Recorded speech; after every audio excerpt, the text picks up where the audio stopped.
So today we are going to start with a grand revision on entire capital gains chapter through the question bank itself, and through the questions itself we are also going to learn the content again.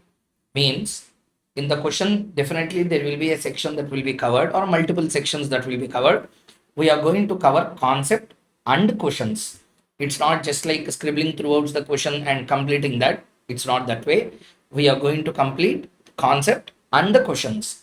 So for example, if a question we are reading now that covers a section like compensation for compulsory acquisition. In that case, first I will go to the section, I will make you understand that, then we will come back to the question. That way, we are going to have a fullest clarity on the chapter capital gains. See here. Question number one. A is the owner of a car. A is the owner of a car. On 1/4/25, he starts a business of purchase and sale of motor car. Okay. So he is the owner of a car. He starts a business of purchase and sale of a motor car. He treats the above car as a stock in trade of his new business. He sells the same on 31/3/26 and gets a profit of rupees 1 lakh. Discuss the tax implication in the hands of that person under the head capital gains. First of all, what is the concept? Section number 45(2) will cover conversion of capital asset into stock in trade. Car comes under the part of personal effect. Personal effect is not regarded as a capital asset. Correct? So first you need to write down in the exam, car will be treated as a personal effect. Personal effect is not a capital asset. Correct? So if the personal effect which is not a capital asset is converted into stock in trade, that will not attract any section in the capital gains chapter. So in the business head, it will be taxable. Under the head capital gain, nothing will be taxed. Okay. See, conversion of capital asset into stock in trade, 45 subsection 2. Section 2 clause 47. Transfer in relation to capital asset include where an asset is converted by the owner thereof or is treated by him as stock in trade of a business carried on by him, such conversion or a treatment. So, conversion of what? Conversion of what? Capital asset into what? Into stock in trade. Conversion of capital asset into stock in trade will attract the section. First of all, car is not a capital asset. It falls under the definition of personal effect. So, this is the first discussion. So, on that a question has come. Normally, conversion of capital asset into stock in trade, three discussions we made. Section 2 clause 47 covers definition of a transfer which includes conversion of capital asset into stock in trade. 42, 45 subsection 2, in principle, how the provisions are getting attracted by Srini by K. Kuka, a Supreme Court case law which has envisaged a different approach towards the concept of conversion of capital asset into stock in trade. With that, we will complete. So, first question in the question bank covered personal effect. So, car is a personal asset, also called as a personal effect. Conversion of treatment of same as stock in trade of the business will not be trapped by provisions of 45(2). Hence, no capital gain tax. Question 1 over. Come to question 2. Mr. X converts his capital asset acquired on June 10th, 2004 for 60,000. So the capital asset was originally acquired on June 10th, 2004. On June 10th, 2004. Acquired by him for how much? For 60,000. He wanted to convert this capital asset into stock in trade on March 10th, 2025. Fair market value on the date of above conversion is 5 lakh 50. He subsequently sells the stock in trade so converted for rupees 6 lakh on June 10th, 2025. Discuss the year of chargeability of capital gains and business income. Super question. Read the question first before going to solution. Why I am dragging down? You will see the answer, which I don't want. Okay, read the question only.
Okay, read the question. I gave enough time for you to read. Correct?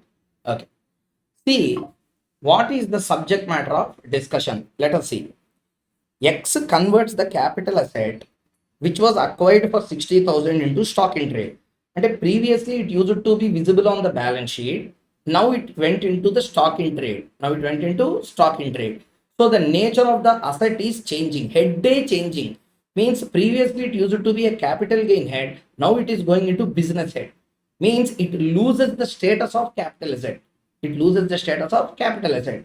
So you are extinguishing the capital asset right on that. So therefore they said that conversion of capital asset into stock in trade will be treated as a transfer. Sorry, okay. 247 they already said that. Clarity. Next.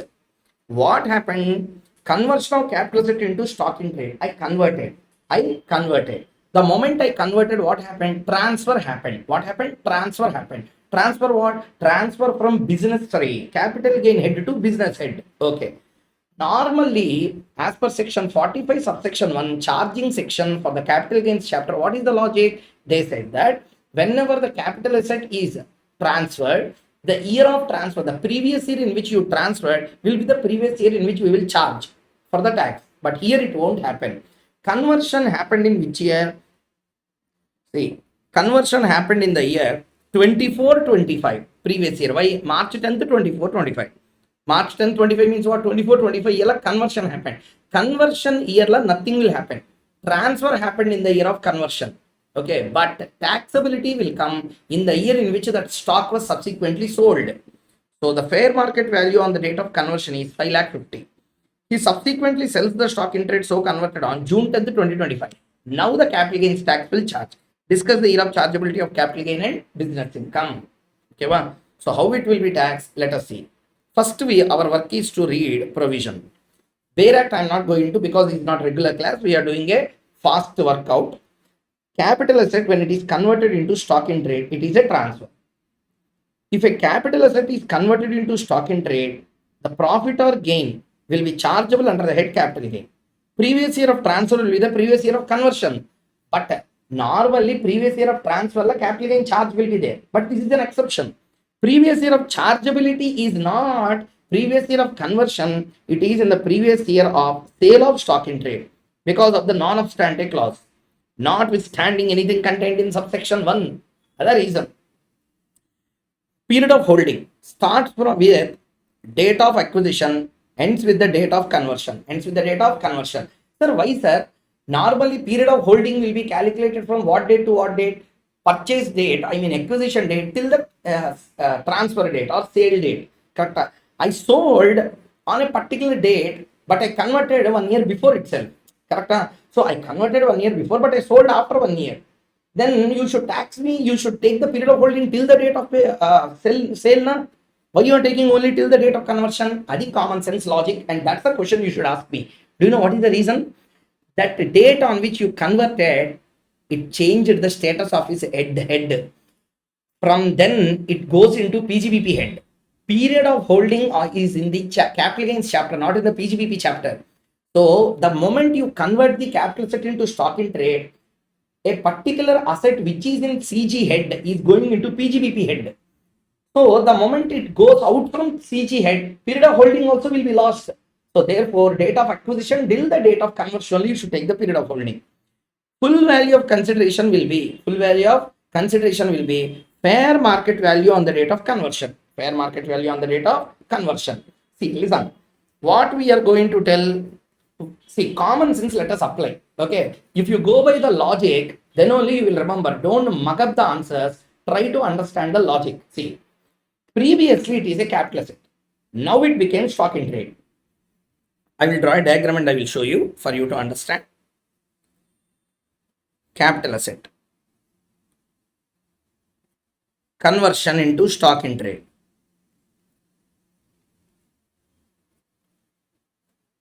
Sale of stock in trade. What they said, previous year of transfer will be taken on the basis of conversion date.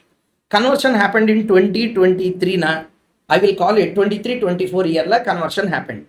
Okay. So conversion happened. But when you sold it, I sold it in the year 25. Means this happened in 23 24, this happened in 25 26. Now when you have to pay capital gain tax, I will pay capital gains tax not on conversion but on sale. Logics have to be understood. So on sale I will charge to tax.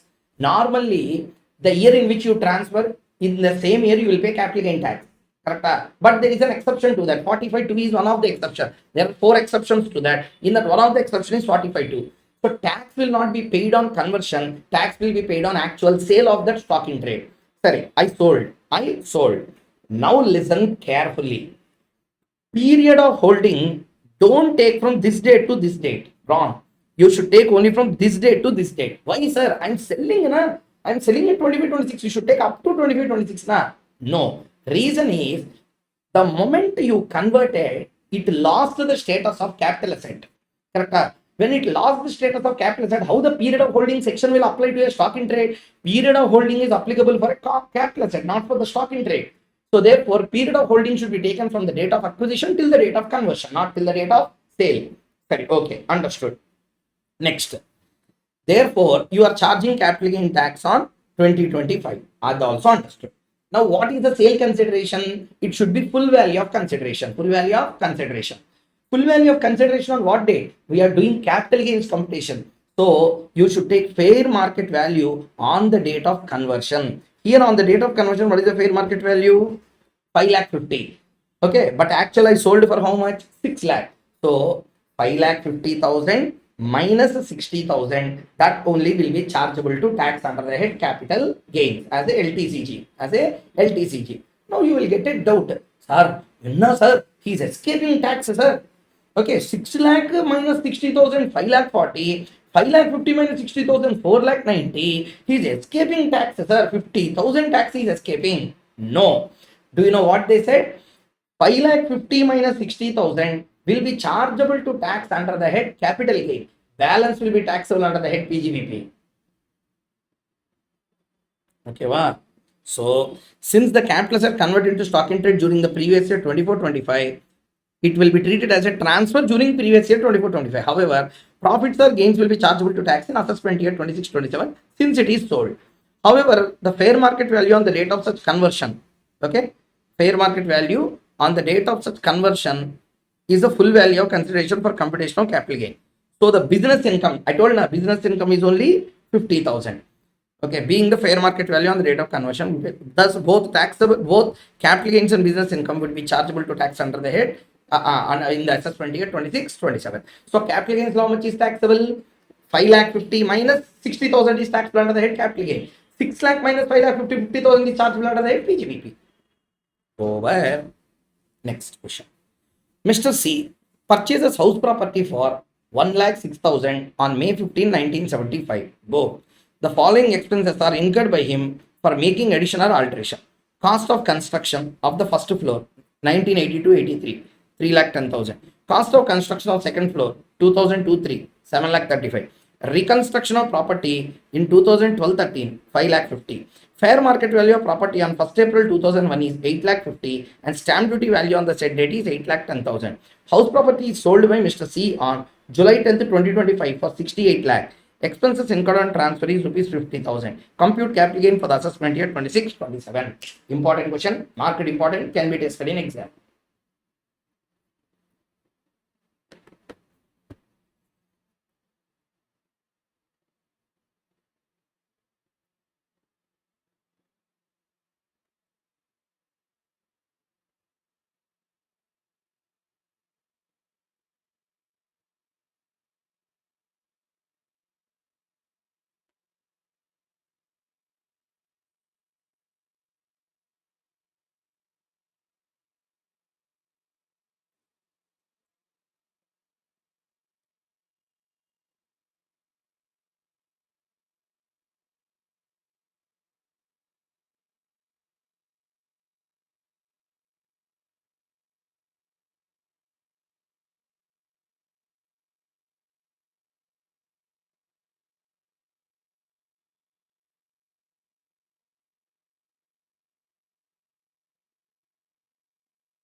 Read the question. Okay. Okay. Let us continue. See, Mr. C purchases house property for 1,06,000 on 15th May 1975. Following expenses are incurred. Uh, First, he purchased house property for 1,06,000. 1,06,000. That was the fair market value of the property as on 1st April 2009. Sir, why this is given? Why this is given? Okay. I will show you one special point first. Okay, in my notes I have written that special point. On that only question was tested. See, if the date of acquisition, if the date of acquisition is prior to 1/4/2001, like in this case, then the cost of acquisition should be cost of acquisition. Okay, cost of acquisition, fair market value as on 1/4/2001, or stamp duty value as on 1/4/2001. Okay, whichever is higher. So both whichever is higher we should take. Sir, I did not understand. Sorry, listen. In our example, let us see. In our example, question number 3. Yeah? Okay. What is the cost of acquisition? 1,06,000. Okay, or FMV as on 1/4/2001. Is the question? FMV as on 1/4/2001. 8,50,000, or stamp duty value as on 1/4/2001. Stamp duty value 8,10,000. 8,10,000. Okay. So what we say, whichever is higher, you should take first. Okay. 8,50,000. Compare it with 1,06,000 and whichever is higher. What is that? 8,50,000. So the cost of acquisition should be taken as 8,50,000, not 1,06,000. Okay. However, to this, an amendment was made in the year 2023.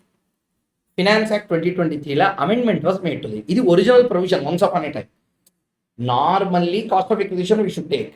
That was amended somewhere in 2018-19 time. Amendment came. What they said, don't take cost of acquisition as a cost of acquisition. It is disadvantageous to the assessee. So to create an advantage, you do one thing. Take fair market value or stamp duty value. Take whichever is higher. Stamp duty value. Compare it with cost of acquisition, whichever is higher. Cost of acquisition. Later they changed the provision. 23-24 Finance Act time. And Finance Act 2023 la amendment was made. Okay, what amendment was on that amendment only that question was tested. That question was actually, this question actually came in examination in 2020, 24, 23, 24 attempt it came. Why amendment came that year? So what is the amendment? Amendment they made one change. Okay, so you know the old provision. Now learn the new provision what you have to write in exam. Just this is change. Instead of taking whichever is higher, we need to take whichever is lower. Means FMV or SDV, whichever is lower. 8,10,000. Cost of acquisition, whichever is higher. Cost of acquisition or SDV here. 8,10,000 will be our final answer. So special points la see here. So special points la amendment. What is the change? So now you will remember, because I shown you the old provision as well as the new provision. Now there is no question of forgetting the concept. Correct? So what is the new provision now? And I mean, in the exams, what you have to write? If the acquisition is after 1/4/2001, now okay. But if it is before 1/4/2001, don't take the real cost of acquisition as cost of acquisition. Take FMV. SDV value not there because it is not a immovable property. Now leave it. Take FMV. But if it is not having it, if it is having FMV and SDV, compare both of them, whichever is lower you should take. Okay, and that you compare with cost of acquisition, whichever is higher. So in this case, on this amendment point only that was tested. So therefore, what is our answer? 8,10,000. 8,10,000. So cost of acquisition will be 8,10,000. One step over. Step number 2. Cost of improvement. Another special point is there. Another special point. See, cost of improvement prior to 1/4/2001 shall be ignored. Means cost of improvement made after 1/4/2001 only you should consider now. Any cost of improvement incurred prior to 1/4/2001 we should not consider. Here there are 3 costs of improvement. 3 lakh 10,000, 7 lakh 35, 5 lakh 50. Correct? In this is incurred prior to 2001, not allowed. Okay, this is allowed, this is allowed. So, step 2, cost of improvement will be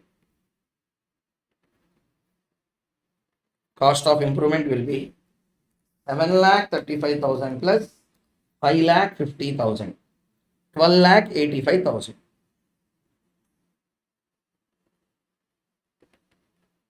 12 lakh 85,000. Okay, next. So, computation of LTCG. How do you know it is LTCG? Acquired long back. Okay, so full value of consideration equal to I sold for what price? I sold for 68 lakh minus expenses of transfer. How much expenses are there? 50,000.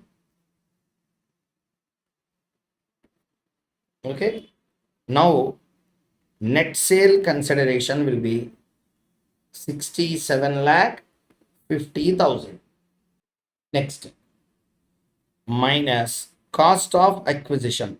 Just now we computed 8 lakh 10,000 minus cost of improvement 12 lakh 85,000. Okay, what is the LTCG? 67 lakh 50,000 minus 8 lakh 10,000 minus 12 lakh 85,000, 46 lakh 55,000. Okay, 46 lakh 55,000. Now you can have two options available. If you avail indexation, if you ignore indexation.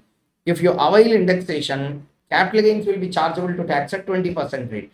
No indexation, it will be chargeable to tax under the head capital gains at the rate of 12.5 up to 1,25,000 exam. Balance part will be chargeable to tax. Okay, 20% to 12.5%. Whichever is more beneficial to the assessee, we can choose it.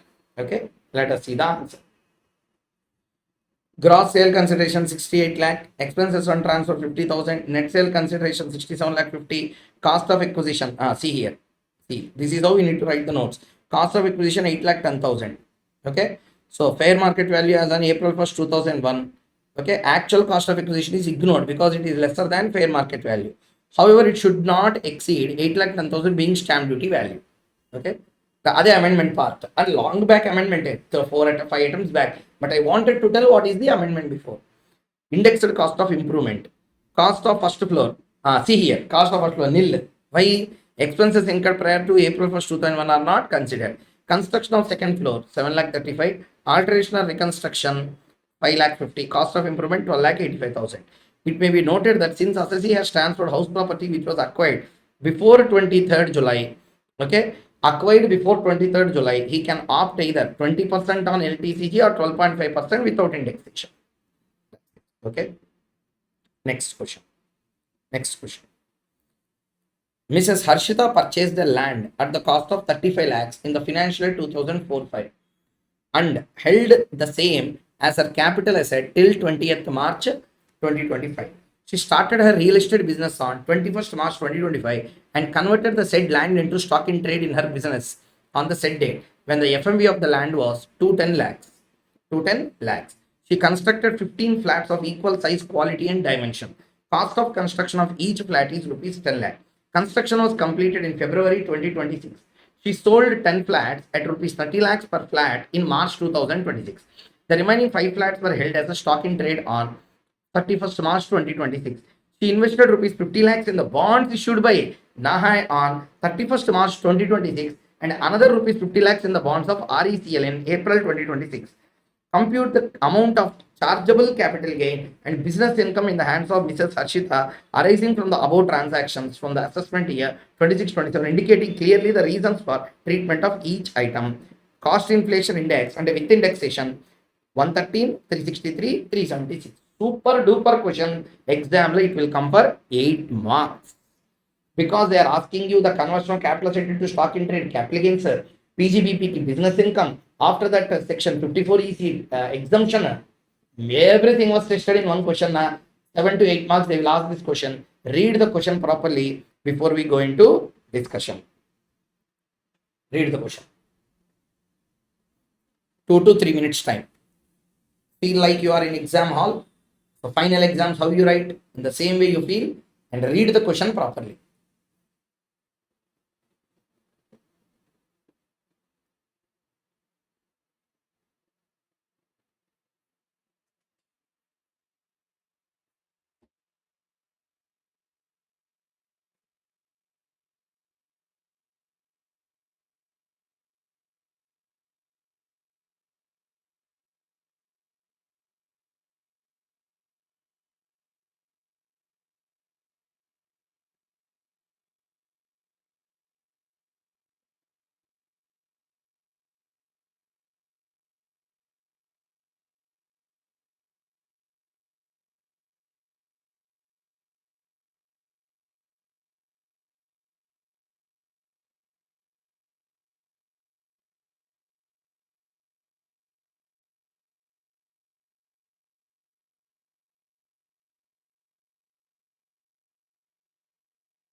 Okay, so let us now analyze the question properly and start doing our answer. Okay, listen. First, again, same concept, conversion of capital asset into stock in trade.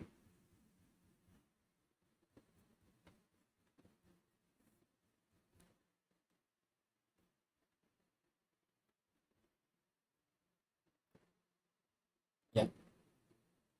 So, whenever there is a conversion of capital asset into stock in trade, transfer will be effective in the year of conversion. Taxability will come in the year in which that stock in trade is actually sold. So, period of holding will be date of acquisition till the date of conversion. Next, full value of consideration will be the fair value on the date of conversion. The date of conversion. So stock in trade, sale price minus FMV, whatever is there, that will be taxable under the head PGBP. Okay. So this is what we read. So now we are going to apply the same concept here. First of all, question number 4. First, under the head capital gains, what will be taxable? Let us see. Okay. Well, so first, full value of consideration will be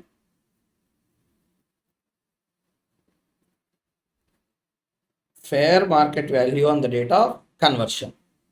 In this question, what is the fair market value on the date of conversion of the land on the date of conversion? So converted on converted into stock in trade when the fair market value is 210 lakhs.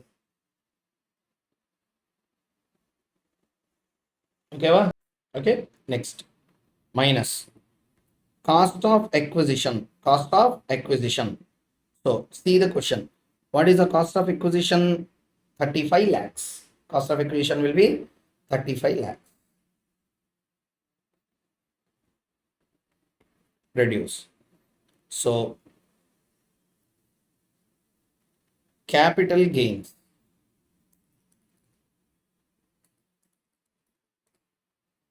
$1,75,000. Okay, capital gain. Taxable capital gain as a LTCG will not be 1 crore 75 lakh. Will not be 1 crore 75 lakhs. Why? When the taxability will come when the stock in trade was actually sold. See the question. Stock in trade was actually sold on which date? She sold 10 flats on 1st March, on some March 2026. At 25-26 year, okay, all the 15 flats were sold. Only 10 flats are 10 flats. Means 10 by 15. So 1 crore 75 lakhs is the total capital gain if all the flats are sold. But on conversion, I sold only 10 by 15. Na? So 1 crore 75 lakhs into 10 divided by 15. It will be 1 crore 16 lakh 66,667. Okay, minus 54 EC. I have invested 50 lakhs within 6 months from the date of sale. We should invest in RECL or in Nahai bonds or Power Finance Corporation or Indian Railway Financial Corporation. We should invest within 6 months. Okay, and if you invest 50 lakhs now, next year again 50 lakhs it will not be allowed. So in this question, same problem happened. She invested 50 lakhs in Nahai bonds on 31st March. Okay, and another 50 lakhs in April within 6 months. But if in one assessment year or one previous year I allowed 54 EC, immediate next year again 54 EC will not be allowed to you. So only 150 lakhs will be allowed as a deduction, exemption.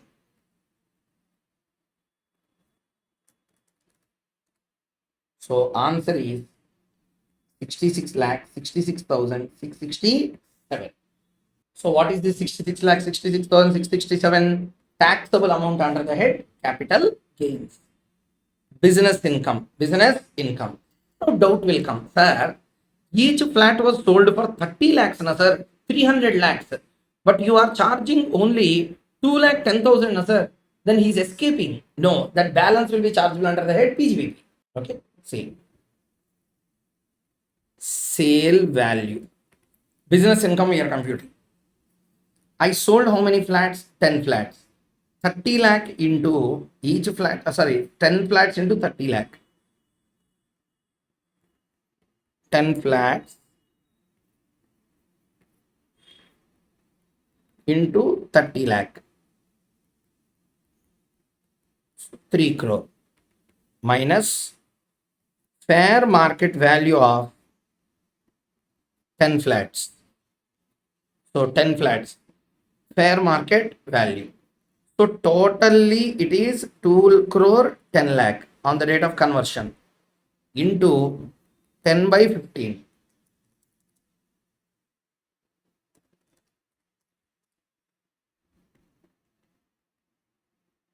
1 crore 40 lakh. Okay, 1 crore 40 lakh. And he gave another data. What is the data? Cost of construction of each flat is 10 lakh.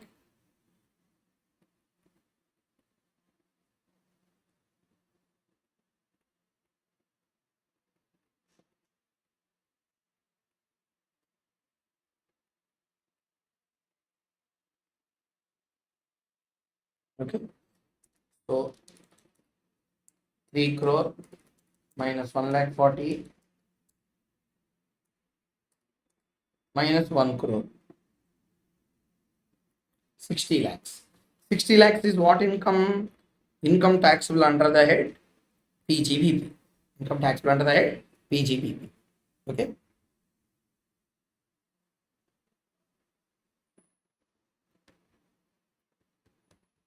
So let us see the answer for the question. Where is it? See, fourth question. So what is our answer? 66 lakh 66,667 under capital gains, 60 lakhs under PGBP. Let us check our answer. Perfect. Answer is over. Okay. So, but I have given proper notes also. Conversion of capital asset into stock in trade is regarded as a transfer. It would be treated as a transfer when it is when the capital asset is converted. Next, but taxability will come only in the year in which it is actually sold. Next one, fair market value will be deemed to be the full value consideration of capital asset. 2/3 only will be treated. Okay. 54 EC61 should be counted from the date of sale of stock in trade. Next, exemption will be available only once. Same financial year, partly next financial year, it will not be allowed. Okay, only once it will be allowed. So even though investment of 50 lakhs has been made in NIH bonds and RECL, both within stipulated maximum deduction allowed will be only 50 lakhs. Next one. Preeti purchased a land at a cost of rupees 10 lakhs in the financial year 1982-83 and held the same as a capital asset till 31st. See how many questions came on conversion of capital asset into stock in trade. Preeti started her real estate business on 1st April 2023 and converted the said land into stock in trade of her business on the said date when the fair market value of the land was 150 lakhs. FMV of the land as on 1/4/2001 is 9.3 lakhs. She constructed 20 flats of equal size, cost and dimension. Same type of question. I'm ignoring this. Next question. Question number 6. Miss Usha purchases 1000 equity shares in X Limited, an unlisted company at a cost of rupees 30 per share, brokerage 1% in Jan 1996. She gets 100 bonus shares on August 2000. She again gets 1100 bonus shares by virtue of her holding in February 2006. FMV on the shares as on 1st April 2001 is 80. On 1st May 2025, she transferred all her shares at 2000 per share, brokerage 27%. Sorry, brokerage not 27% here. By mistake, it was printed 2%. 27% brokerage, the people will die. They don't even invest. Okay. Compute the capital gains. Read the question.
Okay, so let's read the question.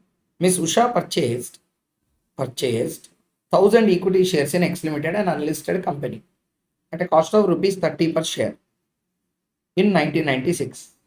She gets 100 bonus shares in August 2000. She again gets August 2000. Remember the date, it's important. Why? I will show you the provision on bonus shares. She again gets 1100 bonus shares by virtue of her holding in February 2006. It is after 2001. It is before 2001. Fair market value of the shares of X Limited as on 1st April 2001 is 80. On 1st May 2025, she transferred all her shares at 200 per share, brokerage at the rate of 2%. Compute capital gains. First provision I will explain. Bonus shares. Simple. There is three paragraphs of theory. Unnecessary. Mainly, what is the bonus shares computation that is required for exam? If the bonus shares are acquired before 1/4/2001, Cost of acquisition will be taken as a fair market value as on 1/4/21. If it is acquired on or after 1/4/21, it will be taken as a nil. That's it. Answer is over. Okay, well, first, here what happened, let us see. Usha is holding 1000 equity shares. Correct? She get 100 bonus shares in August. Okay. And she again got 1100 bonus shares. We have to make three computations now. Capital gains on sale of these 1000 shares, capital gains on sale of these 100 shares, capital gains on the sale of these 1100 shares. But one thing is clear, in all the cases, since the holding period is more than 12 months, it is a LTCG. It is a LTCG. Let us see directly. 100,000 original shares, sale proceeds. See, 1000 I sold each one at 200 with a brokerage of 2%. So 2 lakh brokerage, 4000 reduce, net sale consideration. Since these are acquired, okay, bonus shares illa, original shares, these are acquired at 30 per share. Okay, cost of acquisition 30 per share, but acquisition was made in the year 1996. Whenever the acquisition is made before 1996, FMV as on the date of 1/4/2001 should be considered. 1/4/2001 FMV is how much? 80. So cost of acquisition will be 80 into 1000, 80,000. Long term capital gain 1,16,000. 100 bonus shares acquired prior to 2001. Na? So cost of acquisition will be taken as a fair market value. So sale proceed 100 bonus shares at 200. Okay, net sale consideration 19,600. Cost of acquisition is the LTCG. If the sale of bonus shares happens after 2001, cost of acquisition will be taken as a nil as per our provision. So sale proceeds 2,20,000, brokerage paid, reduced 2%, net sale consideration.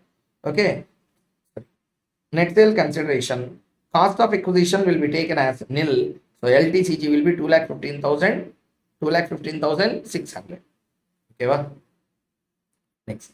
So total capital gain will be 1,16,000, 1,16,000, 11,600 plus 2,15,600. Totally it became 3,43,200. Cost of acquisition of bonus shares acquired before 1/4/2001 is the FMV as on 1/4/2001. I told them. Higher of cost of FMV as on 1/4/2001. Next, Mr. R holds 1000 shares in Star Minus Limited, an unlisted company acquired in the year 2001 at a cost of 75,000. He has been offered right shares, no right shares concept, in the company in the month of August 2025 at 160 per share in the ratio of 2 for every 5 hold. Okay, he retains 50% of the right and renounces the balance right shares in favor of Mr. Q at for rupees 30 per share in September 2025. All the shares are sold by Mr. R for 300 per share in Jan 2026 and Mr. Q sells his shares in December 2025 at 280. What are the capital gains taxable in the hands of Mr. R and Mr. K? Is a question that is being asked for 7 marks in exam already. Okay, read the question.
Okay, well, read the question. Okay. First of all, we have to understand the provision. See, rights shares. If acquired by the shareholder, cost of acquisition will be amount paid to the company. Renouncement of rights. So we know in financial management also, okay, advanced financial management, wherever. What is our concept? Whenever I say rights are 2 points are there. If you study law in interlevel or final AFM, anything, right shares, so what is the main concept? Rights shares, 2 parts are there, 2 assets are there. One right share. Okay, right entitlement means what? You can sell the right paper also, offer letter. Okay, right to apply for the rights shares is an offer letter. That offer letter also you can sell. So what is the understanding here? If the rights shares are acquired by the shareholder, then the cost of acquisition will be amount paid to the company. Renouncement of rights. I'm not selling the share, I'm selling the rights. Full value of consideration. Okay, rights price minus cost of acquisition will be nil. That will be the STCG. Period of holding from the offer date to renouncement date. Offer date to renouncement date will be definitely within the same year. So STCG will be there. In the hands of purchaser of rights, rights price plus renunciation price, the transfer of both will be called as a cost of acquisition. Okay. So let us understand the rights again. Whenever right shares are concerned, if I purchase right shares from the company, cost of acquisition will be the price paid to the company. Okay, amount paid to the company.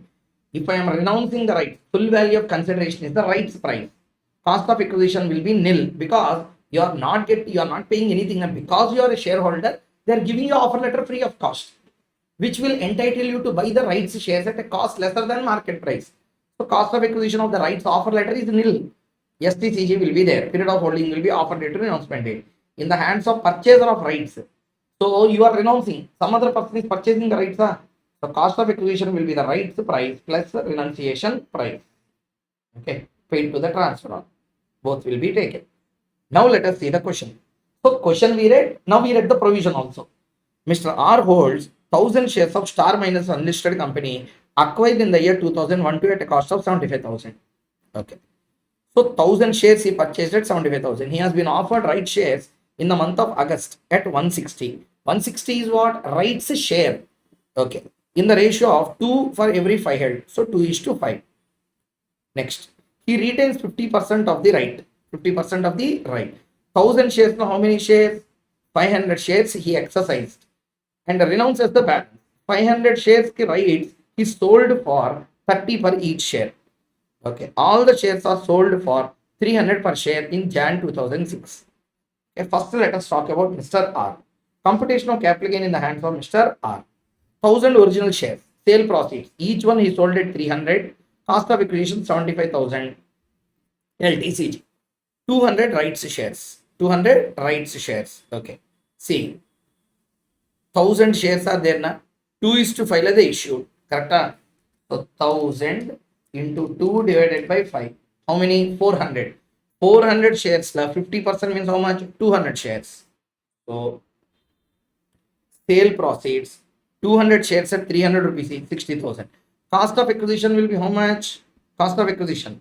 So these are all cost of acquisition. You observe clearly. He has been offered on August 2025. August 2025. When he sold on Jan 2026. Period of holding will be less than 12 months. So STCG. So STCG. So let us see. Cost of acquisition 160 into 200. 160 into 200. So 32,000. STCG will be 28. Sale of right entitlement. You sold each entitlement at what? 30 rupees. So 200 into 36,000. Cost of acquisition nil. Short term capital gain 6,000. Total capital gain will be taken. Okay. In the hands of Mr. Q. Mr. Q also sold. Mr. Q sold at 280 for each share. You can see. At 280. 280 he sold. Okay. What cost he purchased? 200 shares. 30 rupees rights acquisition. Renunciation. Cost of acquisition. Totally 190 into 200. 38,000. SCCG will be 18,000 for him. Next. Question number 7. Government compulsorily acquired land of Mr. Shivam in April 2020 and paid a compensation of rupees 20 lakh in June 2025. Land was acquired by Mr. Shivam in June 2004 for 12 lakh. He filed for additional compensation through the court and was awarded rupees 18 lakhs in February 2026. But this amount was received only during May 2026.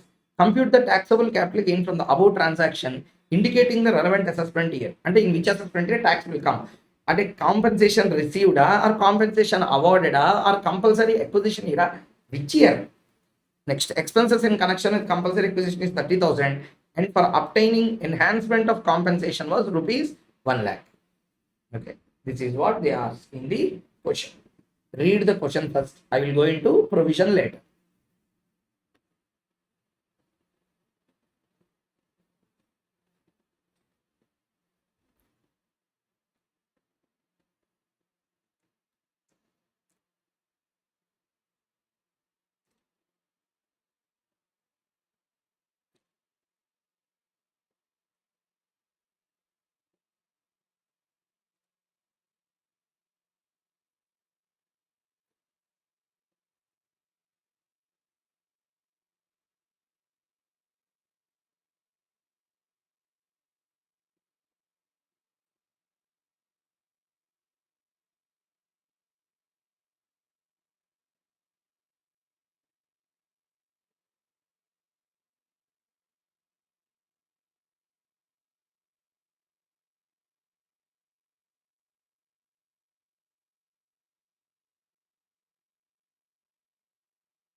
Okay, I think I have given enough time for you to read.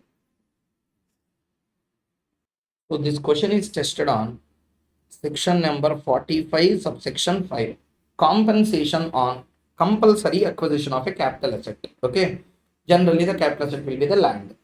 Okay, so government has compulsorily acquired land of Mr. Shivam in April 2020, paid a compensation of 20 lakhs in June 25. Land was acquired by Shivam in 2004 for 12 lakh.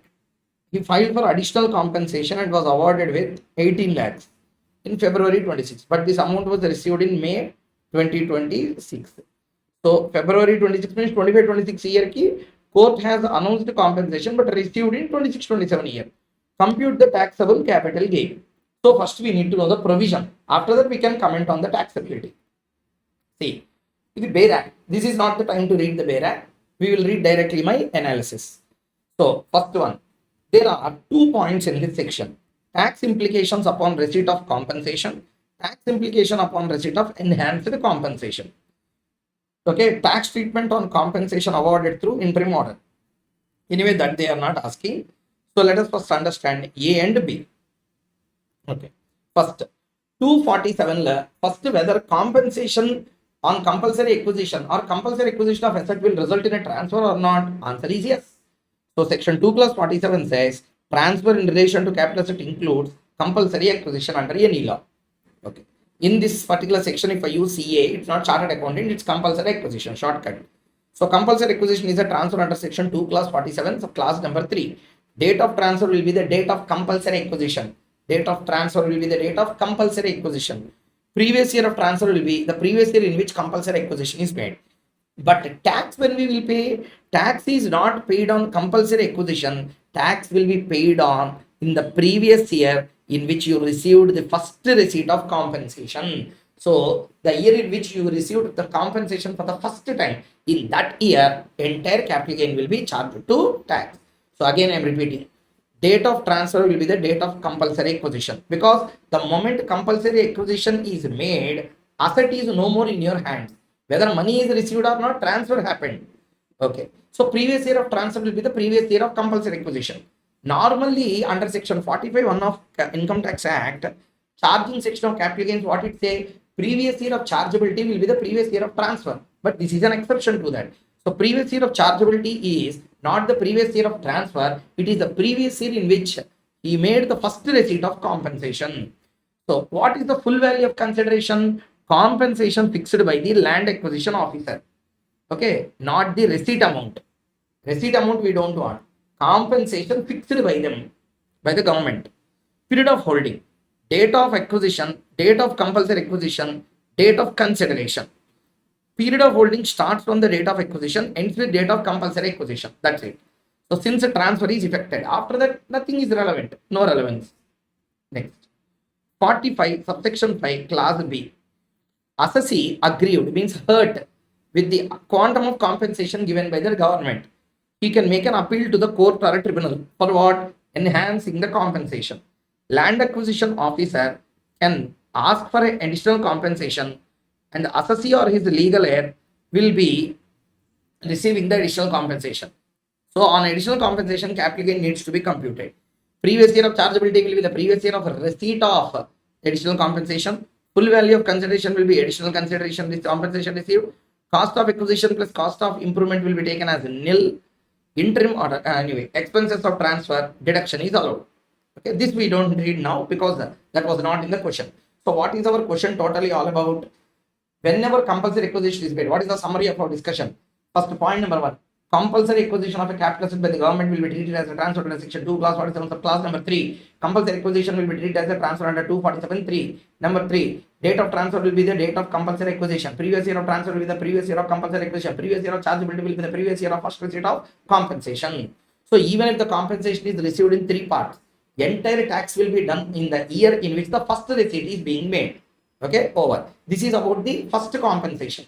Okay, I mean general compensation. Enhanced compensation, okay, enhanced compensation will be taxable in the year in which you received. Full value of consideration will be the additional compensation received. Cost of acquisition and cost of improvement will be taken as a nil. Expenses on transfer will be deductible. So entire concept we learned. Apply the concept now. First, let us see what will happen. Government compulsory acquired the land of Mr. Shivam in 2020 and paid compensation of. Compulsory acquisition happened in April 2020. Compensation is received in the year 2025, means 25-26 yearly it received 20 lakh. Land was acquired by Shivam for 12 lakh. He had filed for additional compensation. So first one, previous year of tax, previous year of transfer will be the previous year of compulsory acquisition, means 2021. But previous year of chargeability will be the previous year in which you first received the compensation. When I received 20 lakh, when I received June 2025, means 25-26 financial year. So taxability will be for the 25-26 financial year. What is the full value of consideration? Compensation 20 lakh. Cost of acquisition 12 lakh. Okay, well, cost of acquisition 12 lakh.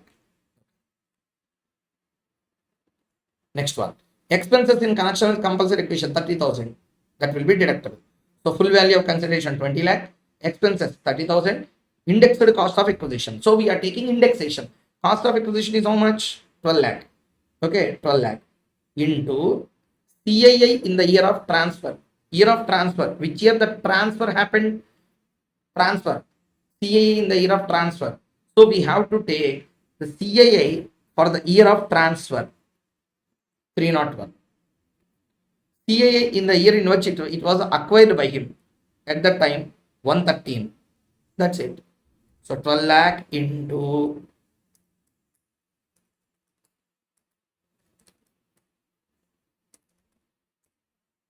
it is 31 lakh 96,460. So long term capital loss. I got long term capital loss. So since the year of compulsory acquisition, okay, when compensation received is irrelevant. The year of previous year of transfer means what? Previous year in which compulsory acquisition is made. So that year only we will take CIA. Next, capital gains of Mr. Shivam for the assessment year 27-28. Enhanced compensation 18 lakhs. Expenses 1 lakh. Okay. Next, after that, cost of acquisition will be taken as nil. Cost of acquisition taken as nil. This loss can be set off. So balance 4,73,540 will be taxed. Next issue.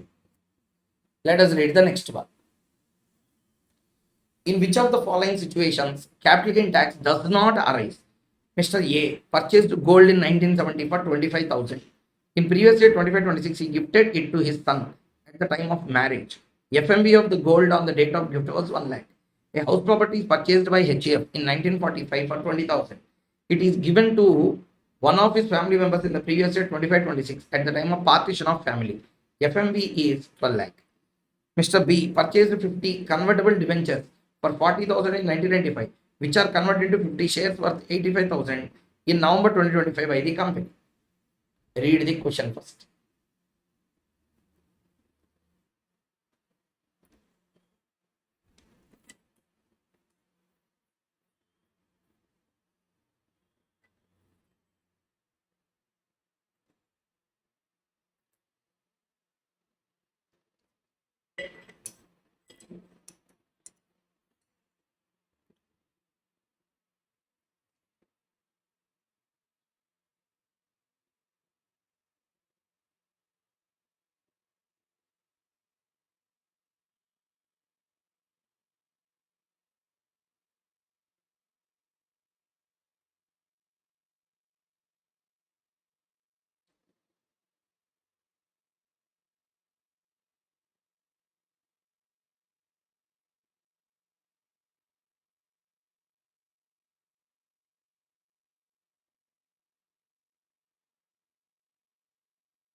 The question.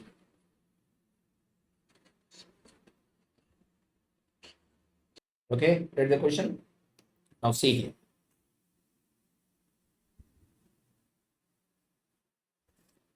See, we have to read transactions not regarded as transfer.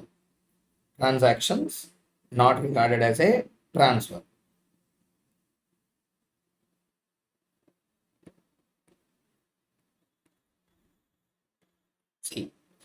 In this, what is not a transfer?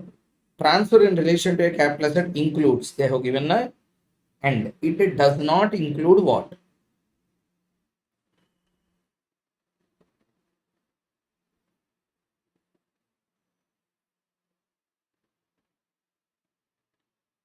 Transactions not regarded as transfer. Number one, in this, partition of HF. Any distribution of capital assets on the total or partial partition of HF. So whenever there is a total or partial partition of HF, it will not be treated as a transfer. It will not be treated as a transfer. So there is a HF. That HF is undergoing partition. Capital assets are distributed. Such distribution is not a transfer under section 47(1). So section 45(1) computation will not come. No tax on capital gain. Okay, no tax on capital gain. Therefore, there is no question of computing any kind of capital gain tax on that. Okay. So holding period of transferee in case of subsequent transfer. See, HCF partition like you received that asset. That is not a transfer, but if you transfer to some other person, that is a transfer. So holding period of transferee in case of subsequent transfer, holding period of previous owner is included. Okay, that means when HCF acquired that from, then you have to compute the holding period. Cost to the transferee will be cost to the previous owner. At what cost HCF acquired it plus improvement cost. Okay, well? Next, in this question, what they asked? Oh, second bit HCF. Sorry, okay, we completed second bit first. A house property is purchased by HCF for 20,000. It is given to one of the family members at the time of partition. FMV is 12 lakh. Nothing will be taxable because it is not regarded as a transfer. Next, Mr. A purchased gold for 25,000 in 1970. He gifted it to his son at the time of marriage. Okay, FMV of the gold at the time of gift is 1 lakh. So any gift at the time of marriage, in the occasion of marriage, is not treated as a transfer. It's a gift. Next, Mr. B purchased 50 convertible debentures in 1995, which are converted into 500 shares of 85 worth 85,000 in November 2025 by the company. Okay, see, first, as per section 47(3), it is a gift not regarded as a transfer. Next, HCF partition not regarded as a transfer. As per section 47(10), transfer by way of conversion of bonds in any form into shares or debentures is not regarded as a transfer. Therefore, capital gain tax will not arise. Next one. Question 9. Mr. Abhishek, a senior citizen, mortgaged his residential house with a bank under a notified reverse mortgage scheme. He was getting a loan from bank in monthly installments. Mr. Abhishek did not repay the loan on maturity and hence gave possession of the house to the bank to discharge his loan. How will the treatment of LTCG be on such reverse mortgage transaction? So let us first understand what is a reverse mortgage. See, special cases of transfer part 1, reverse mortgage.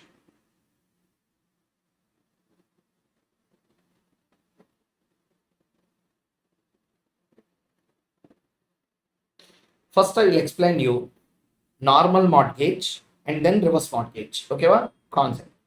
What is our agenda now? Our agenda is we will take exam question. From there, we will understand the concept.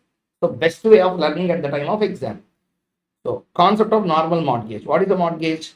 Mr. A approached a bank, okay, for a loan. Bank gave a lump sum amount as a loan. As a security, what Mr. A has to keep? Mortgage is house property as a security with the bank. Okay, EMIs will be paid to the bank. Is a normal mortgage. Next, concept of reverse mortgage. During his subsistence, okay, means when he is alive, Mr. A, senior citizen, for them only reverse mortgage scheme is applicable. Okay, Mr. A is a senior citizen. He approached the bank and applied for a loan, mortgaged his house property first. Start again. Mr. A, senior citizen, mortgaged his house property with the bank. Okay, mortgaged his house property with the bank. So since house property is mortgaged with the bank, loan in periodic installment will be given throughout his life. Means what? Reverse mortgage means normally what will happen? First loan will be taken, mortgage will be given, repay the loan and take back the property.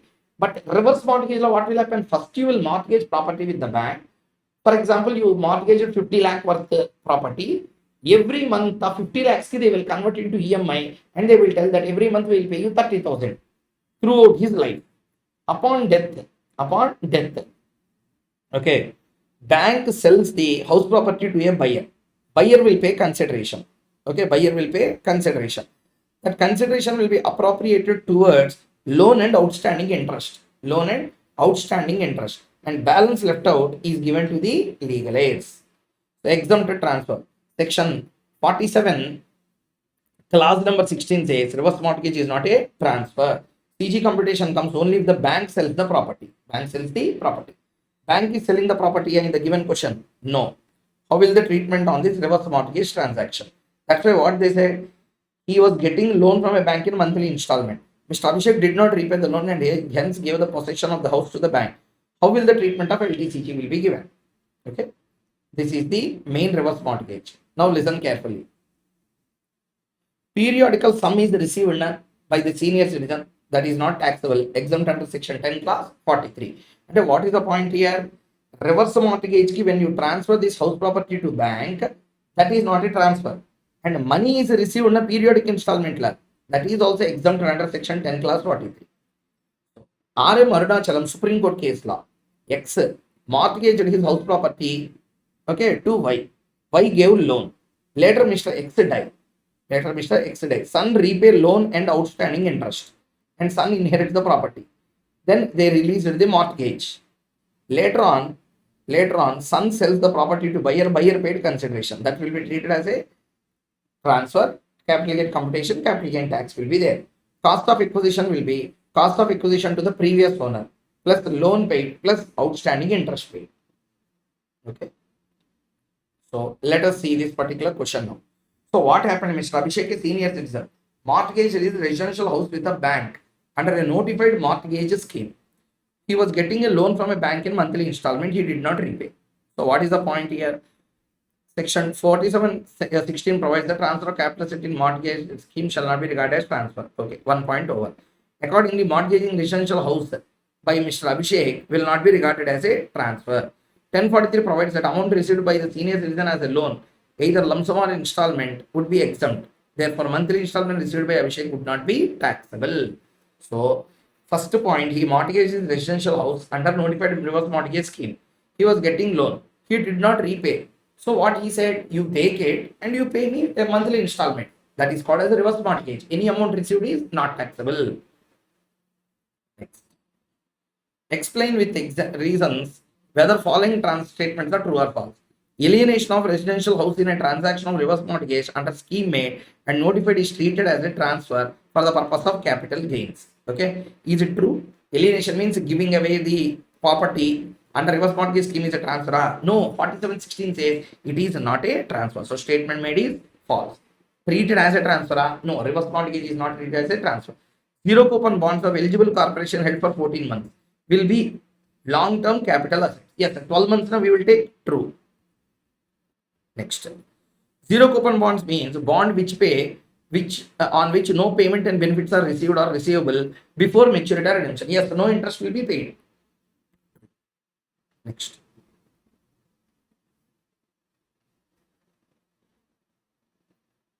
Okay. Next question is given on slum sale computation. Another computation here, slum sale computation. Mr. A is a proprietor of Akash Enterprises having 2 units. He transferred on 1/4/25 his unit 1 by way of slum sale for a total consideration of 25 lakhs.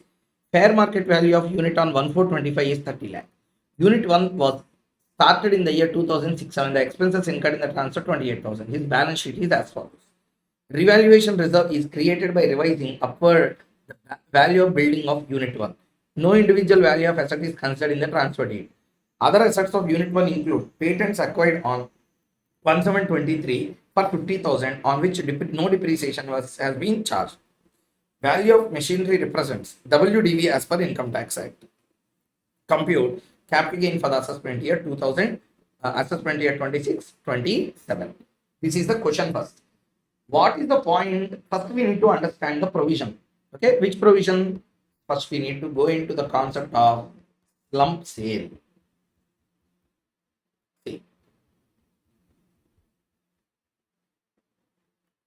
See. What is a slum sale? Slum sale under section 2 clause 42C says that sale of an undertaking and a business activity. Okay, business activity. Transfer or transfers as a going concern to the transferee a business undertaking. For that, he received lump sum consideration without assigning values to individual assets and liabilities. Means individually asset liability I won't they do. Totally company, for example, in my company there are 3 units of businesses. One unit I wanted to transfer. Okay, one unit I wanted to transfer and reconstruct my business. Okay, there is a loss making unit. I wanted to transfer that unit altogether. So don't assign value of each and every asset and transfer. Then capital gain has to be paid on each and every asset. So we will slum sale, we will not assign values independently. We will club everything, merge everything. We will see it as a single undertaking. So instead of taxing the each and every asset, we will tax the net worth. We will tax what? Net worth. How? Let us see. First, slum sale. Any profits or gains you are getting on slum sale is taxable under the head capital gains. Previous year of chargeability will be previous year in which slum sale is effected. Period of holding.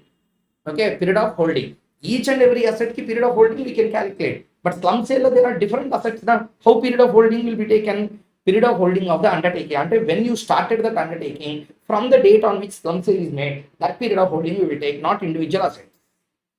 Next, if it is more than 36 months, LTC, less than or equal to STC. Okay, computational section 48. Listen, 50B subsection 2 says you are transferring. Whenever you are transferring, 2 things will happen. Full value of consideration minus cost of acquisition. Full value of consideration means what? Fair market value of the capital asset as on the date of transfer. Fair market value of capital asset as on the date of transfer. That will be treated as what? Full value of consideration. So that is the fair market value. Fair market value of the capital assets as on the date of transfer will be the full value of consideration. Okay. Minus cost of acquisition. From separately cost of acquisition of each asset we don't take now. We will take a net worth of the undertaking transfer.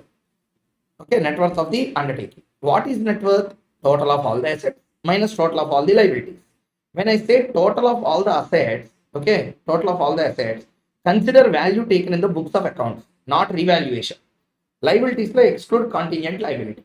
Next, sir, you are saying assets value now means what? If it is a depreciable asset, WDV of the asset you should take. If it is non-depreciable asset, book value you have to take. No revaluation. What value? Book value. Non-depreciable na book value. Depreciable you should take. Value under section 46 means WDV of the block, not asset. WDV of the block to which it belongs to. Self-generated goodwill, nil. Okay, if a particular capital asset is claimed as a full deduction under 35 AD, cost of acquisition will be taken as, value will be taken as nil. So discussion happened mainly what is the subject matter we saw. And moreover, no indexation benefit will be given under slum sale. Now come back to our question. What happened in this question? Let us analyze. Mr. A is a proprietor of Akash Enterprise Limited having 2 units. He transferred on 1/4/25 his unit 1 by way of slum sale for a total consideration of 25 lakh. FMV of unit is 30 lakh. Unit 1 was started in the year 2006-07. The expenses incurred is 28,000. His balance sheet. Building. So forget about unit 2. Building. Machinery. Debtors. Other assets. Total. So next. Own capital revaluation reserve for building of unit 1. For building of unit 1. Bank loan. 70% for unit 1. Trade creditors 25% for unit 1. Revaluation reserve is created by revising upward the value of building of unit 1. The value of building of unit 1. So revaluation we should not take. We should take only the original cost. No individual value of any asset is considered. Correct. Other assets of unit 1 include patents acquired in 1723 for 50,000 on which no depreciation has been charged. Value of machinery represents return down value as per income tax. Yes, we should take only return down value. Okay. First, slum sale, what to take? First, full value of consideration is fair market value. I told them what is the fair market value? Fair market value is 30 lakh. Okay. Transfer expenses 28 is the first point. Now, cost of acquisition is a very, very important. Cost of acquisition will be taken as net worth. How net worth is computed? Building. Building la 3 lakh is revaluation. Remove that. 9 lakh. Machinery. Okay, what is it? Machinery. How much? 3 lakh. 3 lakh is return on value. Na? Take it directly. Okay, if they give cost, you have to compute return on value by depreciation. Debtors, normal value at the balance sheet you should take. Patent. Patent is a 25% intangible asset. Very correct. Okay, so we will take 25% of depreciation in 1 year. Next year again another 25%. Balance is 28,125. 28,125 WDV. Other assets 1 lakh. Why 50,000 is reduced? They said na other assets include 50,000 patent. So patent is anyway removed. Balance is 1 lakh. So 1 lakh. Total assets is 14 lakh 28,125 minus liability. Liability like everything is not unit 1 liability. 25% of 1 lakh 50. 1 lakh 50,000 into 25%. 37,500 and 1 lakh 40,000 is the net worth. So finally, what is the computational slum sale? We have to reduce this net worth from this and we will get capital gain. Next. Mr. C purchased the residential house on July 20, 2023 for rupees 10 lakh and some additions to the house incurring 2 lakh in August 2023. He sold the house property in April 2025. Out of sale proceeds, he spent rupees 5 lakh to purchase another house property. What is the amount of capital gain tax in the hands of Mr. C for the assessment year 26-27? Read the question.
Okay, read the question.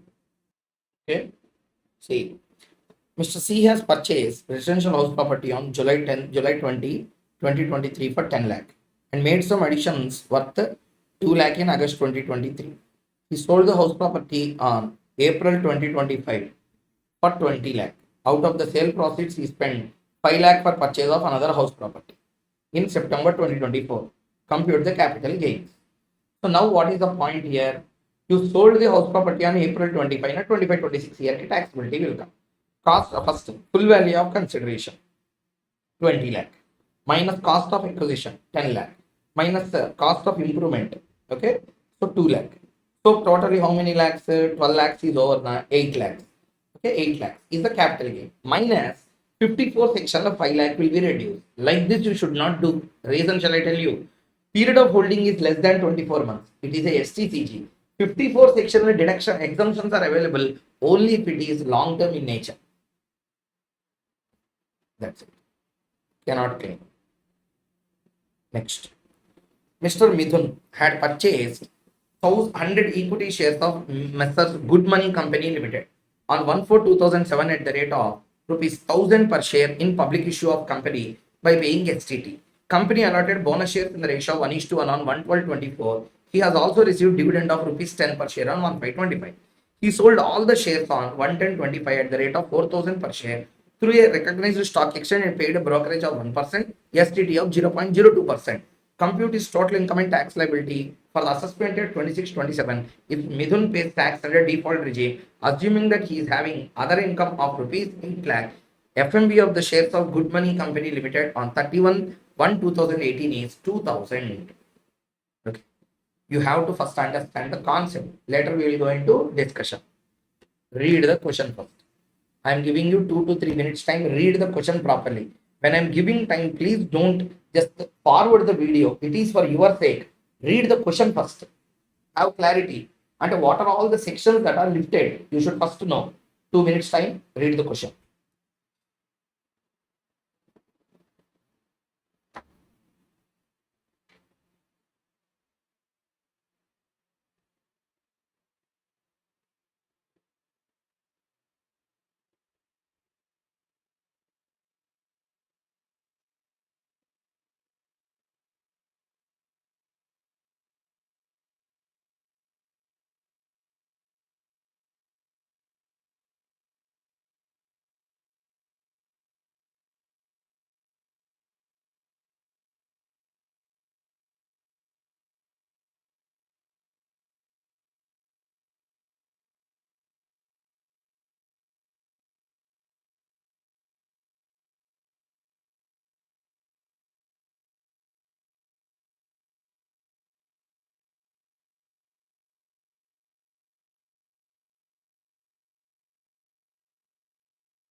Read the question. Enough time given here. See.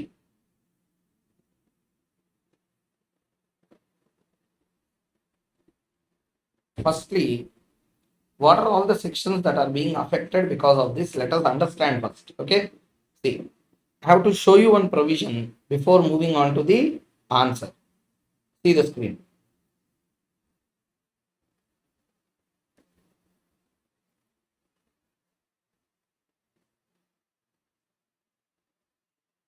See. Very, very important here. Cost of acquisition in case of equity shares or units of equity oriented funds or units of business trust acquired before 1/2/2018 and transferred after on or after 1/4/2018. See here. It was acquired before 1/4/2018. Correct? 1/2/2018. Transferred on or after 1/4/2018. Transferred on or after 1/4/2018.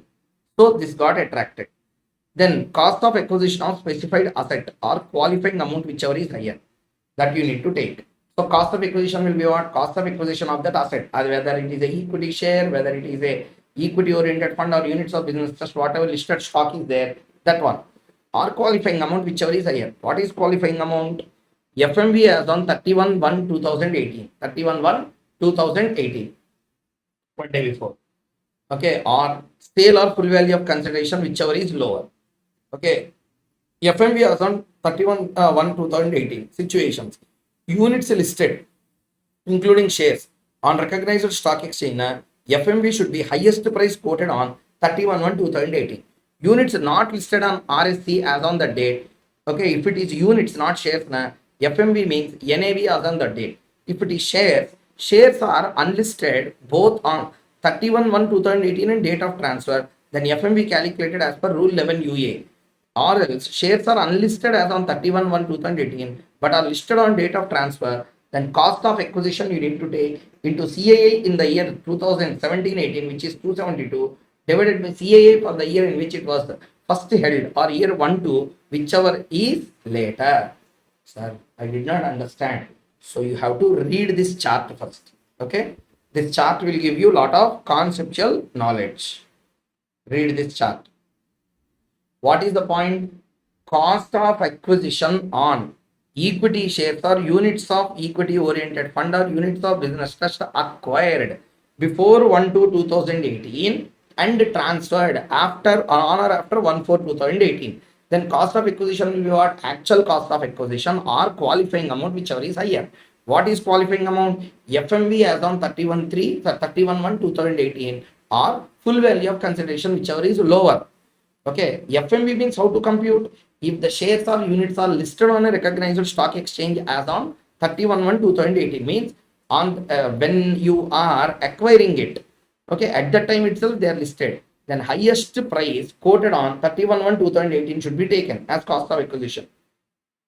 Units are not listed on 31/1/2018, okay, then NAV will be taken. If the shares are not listed on which date?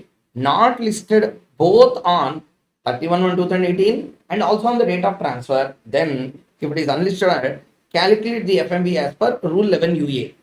Next, if the shares are unlisted on 31/1/2018 but listed on date of transfer, then cost of acquisition you take. Then you take CAA in the year of 17/18. 17/18 because 31/1/2018 comes under 17/18, and CAA in the year in which it was first held, or 2001 we need to 2001-2 we need to take, whichever is later, that year CIL. Okay, in this question let us see. Mr. Midun purchased 100 equity shares of Good Money Company Limited on 1/4/2007 before 31/1/2018, or technically before 1/2/2018. That's it, 1/2/2018. Next, at the rate of 100 per share. Next, company allotted bonus shares in the ratio of 1:1 on 1/12/2024. He also received dividend of ₹10 per share on 1/5/2025. He sold all the shares on 1/10/2025 at the rate of 4,000 per share through RSC and paid a brokerage of 1%, STT 0.02%. Compute his total income. Okay, see here. First,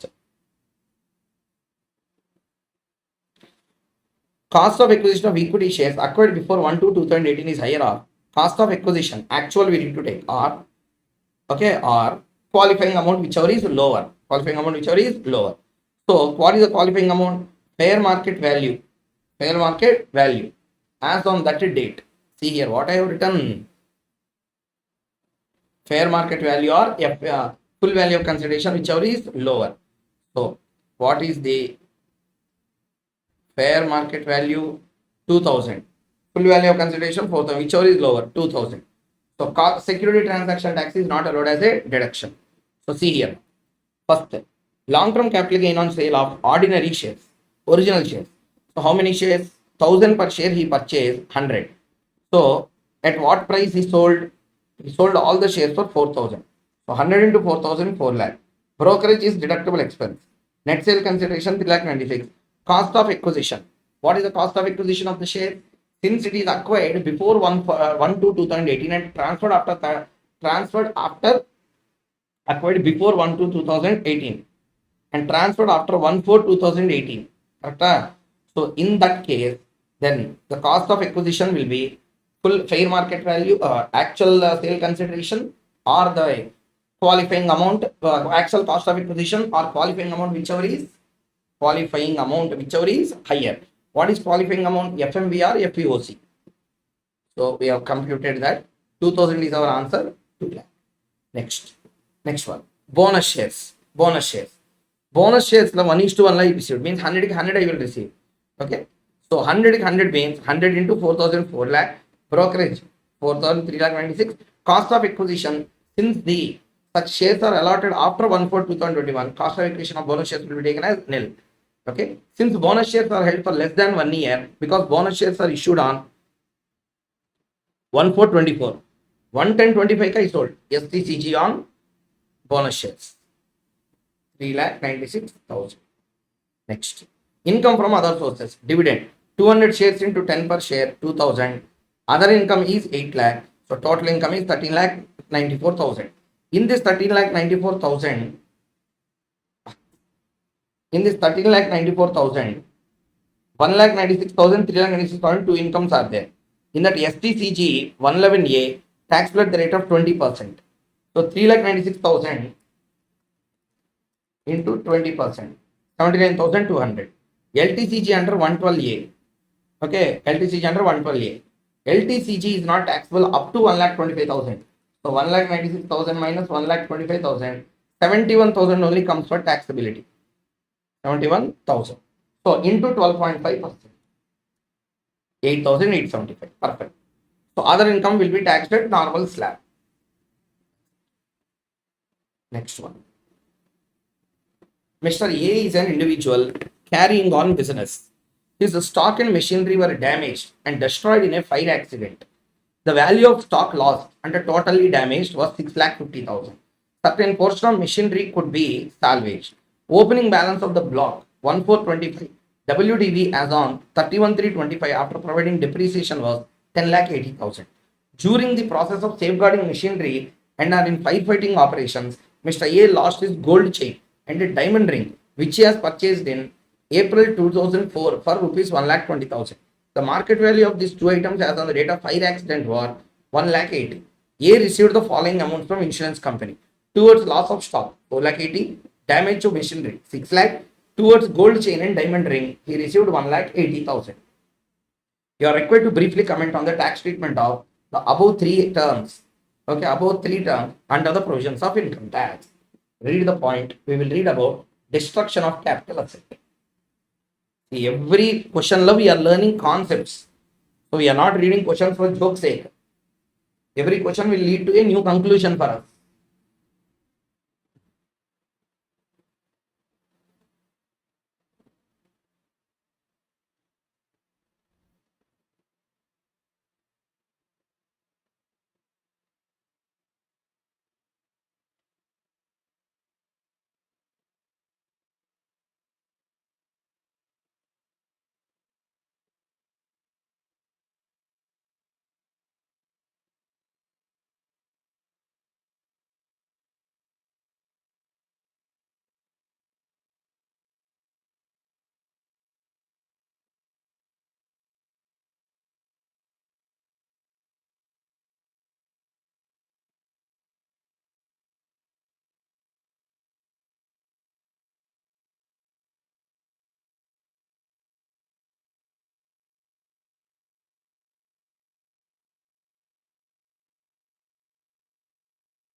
Okay, see here. Provision. Whenever a capital asset is destroyed or damaged due to specific reasons, so understand properly.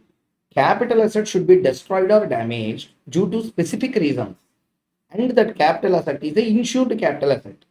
Then insurance company paid compensation to assessee. Then 45 1 year will get attracted.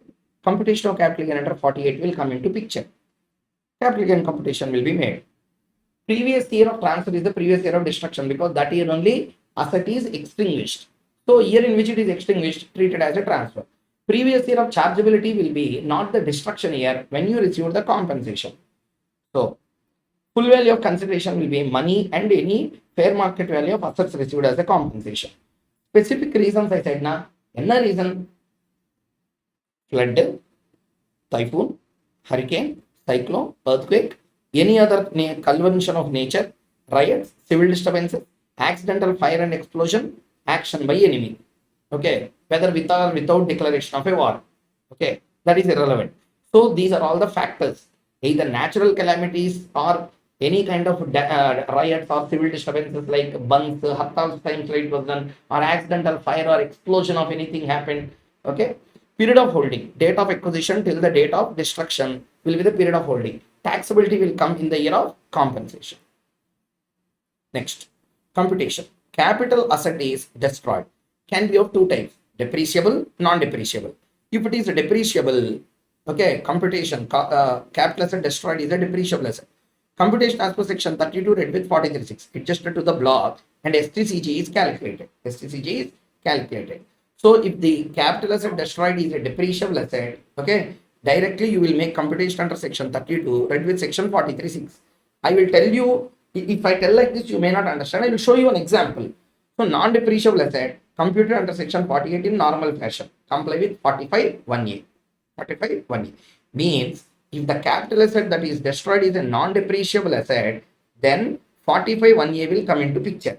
If the asset is a depreciable asset that is destroyed, block adjustment only will be made directly. STCG is computed. Miscellaneous. Only receipt of compensation from insurer is governed by the section. Chargeability only on receipt, not on transfer. Okay. Next. See. This illustration already in the class I discussed. Okay, these illustrations were already discussed. So I don't want to rediscuss again and waste our time. Mainly let us come to the point. Mr. A is individual carrying on business. His stock and machinery was damaged by fire accident. Fire accident is accidental fire is considered as one of the specific reasons for computation under 45 1A. Okay. So his stock and machinery. The value of the stock lost 6,50,000. Certain portion of machinery could be salvaged. The opening balance of the block is 1425. WDV after providing depreciation for previous year was 10,80,000. During the process of safeguarding machinery and in firefighting operation, Mr. A lost his gold chain and diamond ring, which he has purchased in April 2004 for 1,20,000. Gold chain, diamond ring. Gold chain, diamond ring. So the capital asset that is lost is these are the things. The market value of these two items on the fire accident is 1,80,000. Mr. A received the following amounts: stock, machinery towards gold chain and diamond ring. Okay. First listen carefully. Point number 1. Stock let us first do. After that we will be doing for the remaining parts. Okay. First it should be a capital asset. So it should be a capital asset.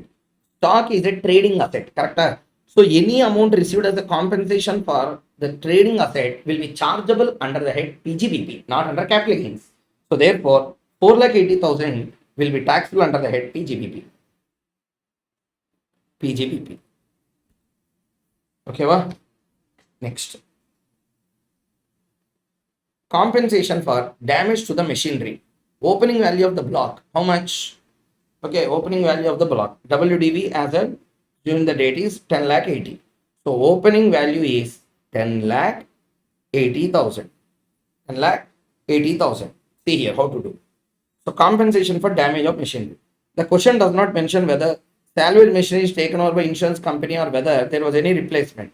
Assuming the salvaged machinery is taken over by insurance company and there is no fresh addition to the machinery during the year, the block of machinery will cease to exist. Means, let us say there is only one asset in this block because they did not give any detail. So 10,80,000 one asset is there that was destroyed. Now block is no more in existence. Therefore, I received how much? Therefore, 4,80,000 being excess of return down value over insurance compensation will be assessable as short-term capital. Means for 10,80,000 machinery, I received a compensation of how much? 6 lakh. Okay, 4,80,000 will be treated as short-term capital loss. Next, compensation towards gold chain and diamond ring. Gold chain and diamond ring are capital assets under 214. They are not personal effects. Why? Jewelry is an exception to personal effect. Okay. If any profit or gain arises in the previous year owing to the insurance premium, the same shall be chargeable to tax under capital gain.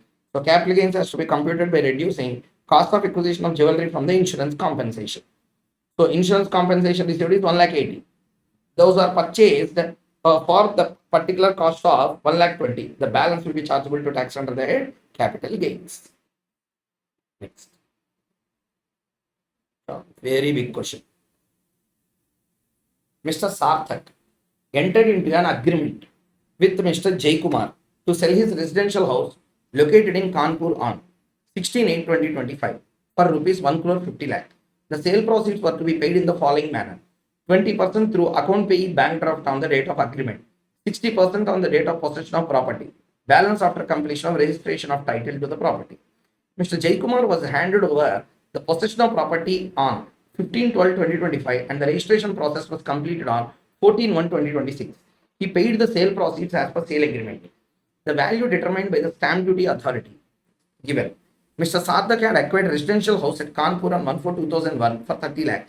After recovering the sale proceeds from Mr. Jaykumar, he purchased two residential house properties, one in Kanpur and another in Delhi. Compute the income chargeable under the head capital gains of Mr. Sarthak for the assessment year 26/47. Super question, 8 marks question in exam. Read the question properly first before going into solution.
Read the question.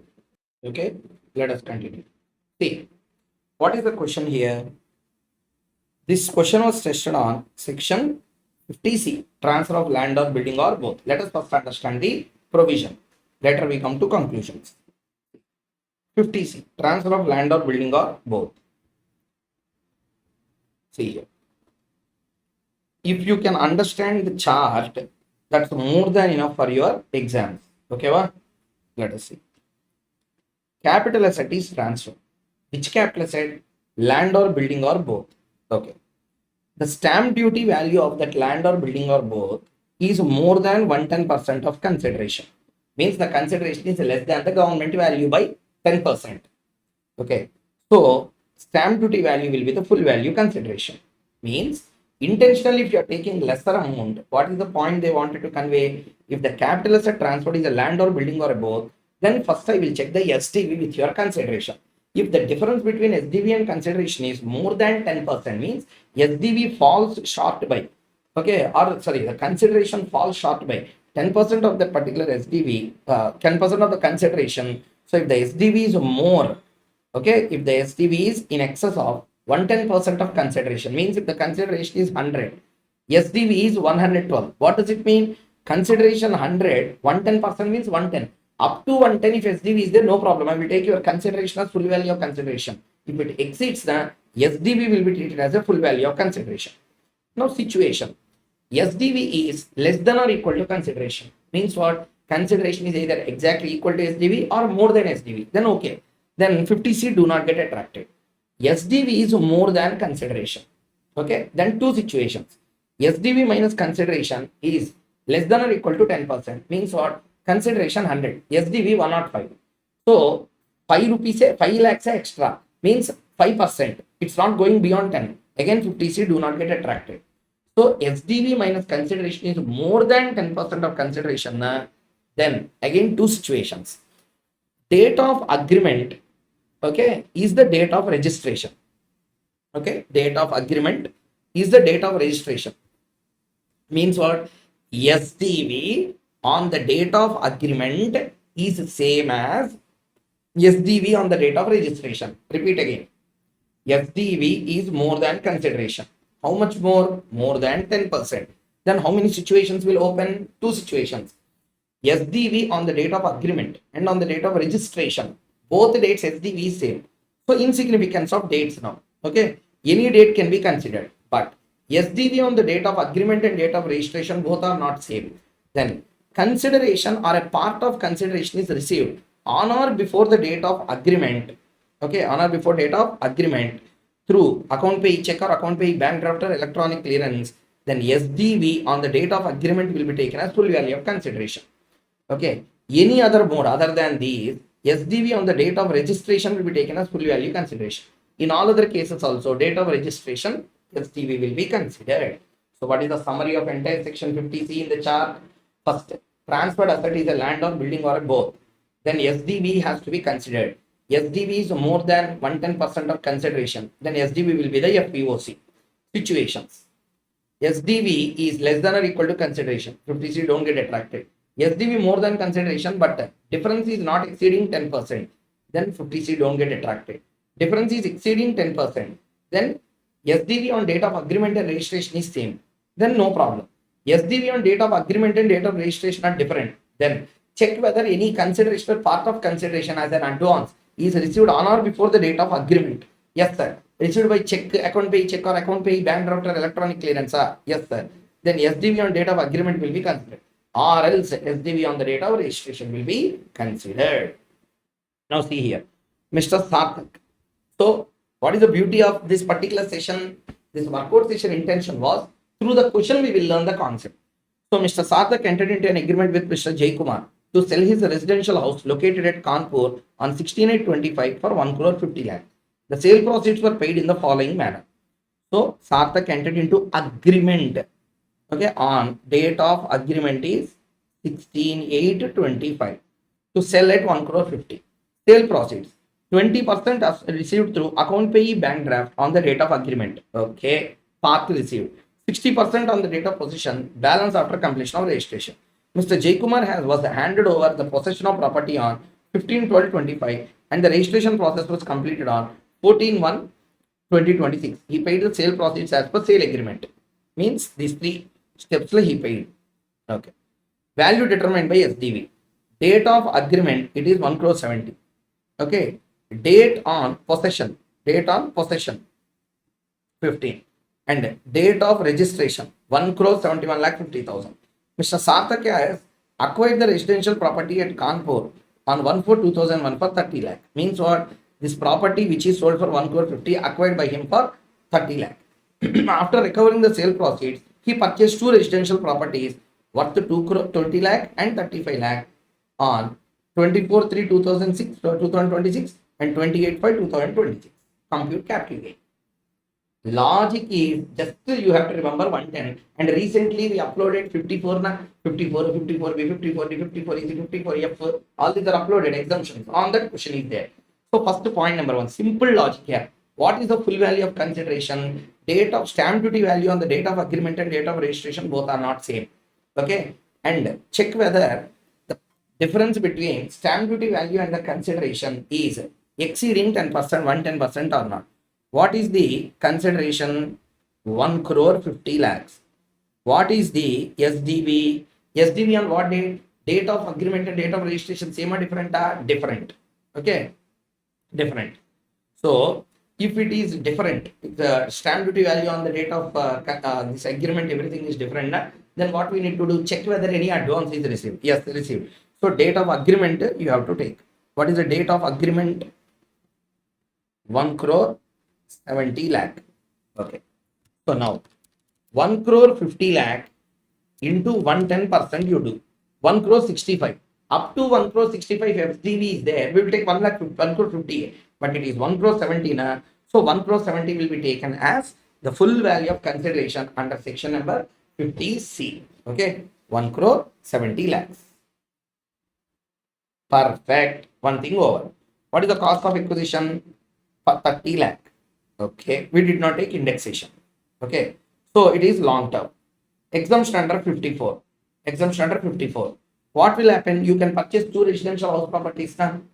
If the capital gain is less than 2 crores, then you are given a chance of acquiring two residential properties.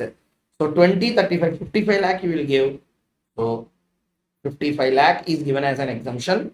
85 lakh is taxable. Answer over. Okay. So without indexation, without indexation we have done. With indexation, if you do na, the answer will change. Next, Mrs. Yuvika bought a vacant land for 80 lakhs in May 2005. Registration and other expenses were 10% of the cost of land. She constructed a residential building on the said land for 100 lakhs during financial year 2007. She entered into an agreement for the sale of the above said residential house with Mr. Johar, okay, not a relative, in April 2015. Sale consideration was fixed at 700 lakh, and on 23/4/2015, Mrs. Yuvika received 20 lakhs as advance in cash by executing agreement. However, due to failure on the part of Mr. Johar, the said negotiation could not materialize, and hence the said amount of advance was forfeited by Mrs. Yuvika. Mrs. Yuvika again entered into an agreement on 1/5/25 for the sale of this house at rupees 810 lakh. She received 80 lakhs as an advance by RTGS. Stamp duty value on the date of agreement is 890 lakhs. Sale deed was executed and registered on 14/7/25 for the agreed consideration. However, SDB had revised the values. Hence, the value of property for stamp duty purposes is 900 lakhs. Mrs. Yuvika paid 1% brokerage on sale consideration. Subsequent to the sale, Mrs. Yuvika made following acquisition. Acquired two residential houses at Delhi, Chandigarh at 130 lakhs and 50 lakhs respectively. Okay, on the following dates. Acquired a residential house at UK for 180 lakhs for 23/3/2026. To get exemption, acquisition should be in India, in the UK. So subscribe to Nahe Capital Gain Bonds for 50 lakh on 30/11/2025 and for 40 lakh on 9/1/2026. Computer income chargeable under the head capital gains. 8 marks question given in exam already. Okay. Read the question first. So many points are covered. For feature of advance covered, section 50C covered, section 54 EC covered, section 54 covered, all in one question they are 8 marks. Read the question first.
Get the question?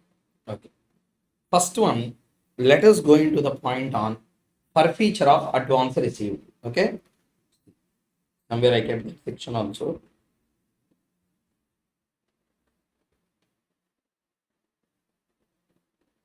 Yes. Per feature of advance received. On this question came. See, almost every section in capital gains was touched in exam. So if we cover the question bank, chapter will be completed simultaneously. So rather than reading theoretically, through question bank, if you come to chapters like this, confident. There is an assessee. There is a transferring. Okay. Assessee has, with respect to a capital asset, negotiation made with the transferee. So assessee and transferee met. He is saying that I will sell my property. Negotiation for transfer. So transferee said, the assessee said that I will enter into agreement with you if you pay some token advance. Transferee paid advance and assessee received advance.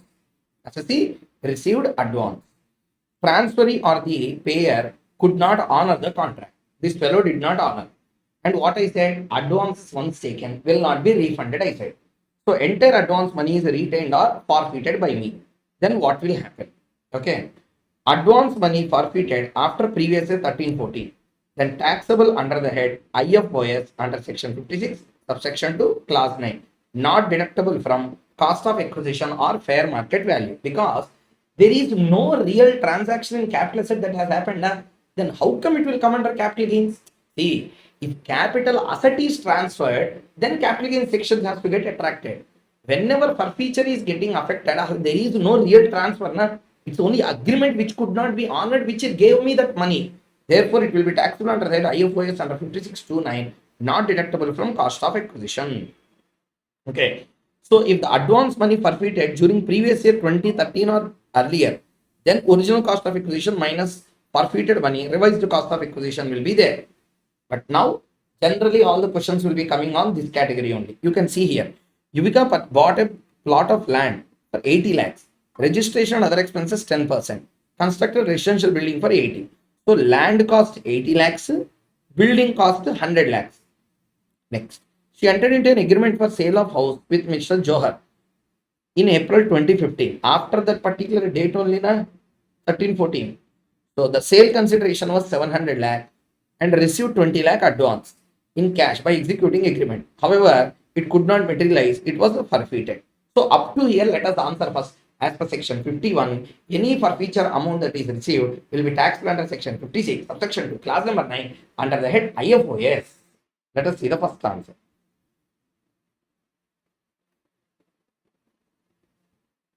Okay. Advance of 20 lakhs received from Mr. Johar could be chargeable under the head income from other sources. Okay, in the assessment year 16-17 as per section 56, subsection 2, clause number 9. Since the same was forfeited due to the failure of negotiation. Okay. So answer, it should not be deducted while computing the cost of acquisition. So when you compute the cost of acquisition, you should not consider that. Next one. Yuvika again entered into agreement on, is important. Let us write down the data. Date of agreement 1/5/25 for the sale of house at 810 lakhs. Okay. She received 80 consideration. She received 80 lakhs advance by RTGS. So she received 80 lakhs advance. So some amount is received on the date of agreement. Okay. So RTGS is a banking channel. The sale deed was executed and registered on 14/7/25. 14/7/25 date of registration. Okay. On this date, the value is 900 lakhs. Mrs. Yuka paid 1% broker. That is okay. So now what will happen? 810 or 900, which should be taken? Is there any advance money that is received on the date of agreement by RTGS or account pay check, etc.? Yes, sir. Therefore, 810 lakhs has to be taken. So, perfect 810 lakhs. So, this all you have to write theory and then you have to give conclusion. That's why you read the charts that I have given. More than enough for your exams. So, 810 lakhs has to be taken. Expenses 1%. 810 into 1%, 8.1. So 801. Cost of acquisition. Okay. So cost of acquisition, they said 80 lakhs plus 10%. That is 88 lakh. 88 lakh plus 100 lakhs. 188. Perfect. LTCG. Okay, LTCG. So exemption under 54 EC. Up to 2 crores they will be allowing. Two properties they will allow. Same previous question we have already done. Two properties they will allow. Here the properties are 130 lakh, 50 lakh. 130 lakh and 50 lakh. So 130 lakh and 50 lakh they acquired on 31/1 and 25/5/2026. 25/5 2026, which is acquired 31/1/2026. 130 lakhs. See here clearly. Where long-term capital gain exceeds 2 crore. Long-term capital gain exceeds 2 crore. Capital gain arising on transfer of this shall not be chargeable to tax if it's invested in one property, either 1 year before or 2 years after. Okay. Since it is more than that, only one property they will give. 130 lakhs it will be given. Okay. 54 EC. Amount invested within 6 months. Okay, within 6 months after the date of transfer. After the date of transfer, being land or building or both, to the maximum extent of 50 lakhs. Okay. So even though you invested whatever amount, 50 lakhs will be allowed as a exemption. So 433.9 is the taxable part. Next, Mr. Shiva purchased a house property on February 15, 1979 for 3,24,000. In addition, he also paid a stamp duty at the rate of 10% on the stamp duty value of 3,50,000. In April 2008, Mr. Shiva entered into an agreement with Mr. Mohan for the sale of such property and received an amount of advance. However, sale consideration did not materialize. Okay, and Mr. Shiva forfeited the advance. In May 2015, he again entered into agreement for the sale of house for 20,25,000 to Miss Deepshika and received 1,51,000 as advance. However, Miss Deepika did not pay the balance amount. Mr. Shiva forfeited that advance also. Lucky fellow in this life. Okay. In August 2015, Mr. Shiva constructed the first floor by incurring cost of 3,90,000.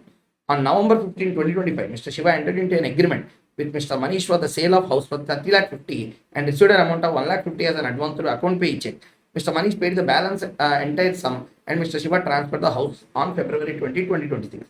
Mr. Shiva has paid the brokerage at the rate of 1% of sale consideration to the broker. On April 1st, 21, fair market value of house property 11,85,000, SDV 10,70,000. Further valuation as per stamp duty of such house on 15th November is 39 lakh, 20th February is 41 lakh. Compute capital gains. Read the question. 8 marks again.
Okay.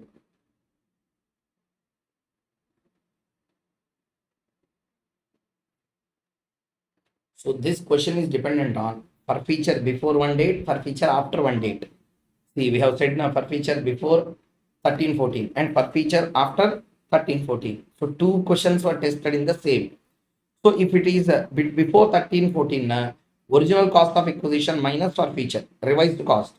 Capital asset transferred subsequently by SSC, full value of consideration minus revised cost capital gain. So cost of capital asset not transferred subsequently, no impact, and for feature is no way tax. Okay. Now listen. First, we will first discuss about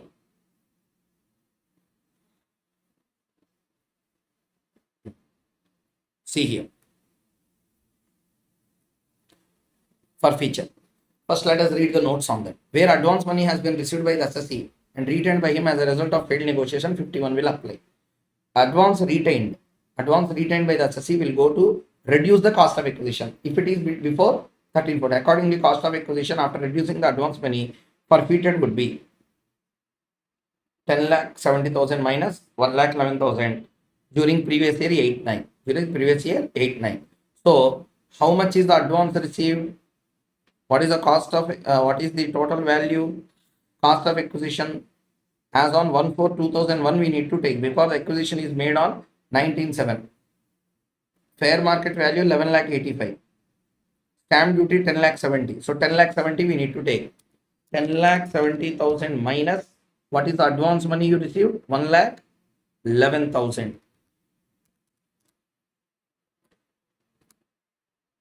1,11,000. So 9,59,000. 9,59,000. Pakka. However, where the advance money is forfeited during previous year 2014-15 or thereafter, amount forfeited will be taxable under the head capital, other sources. Such amount will not be deducted from cost of acquisition. Hence, 1,51,000 advance received will be taxable under the head other sources. Up to there, very good, clear. Now, question will start. How the taxability has to come? See,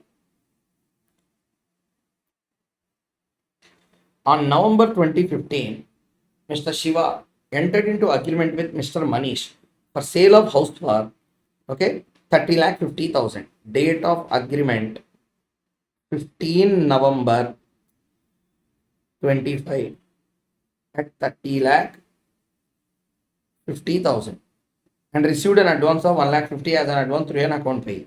So advance also received some part. Next, Mr. Shiva transferred the house to Mr. Manish on February 20, 2026.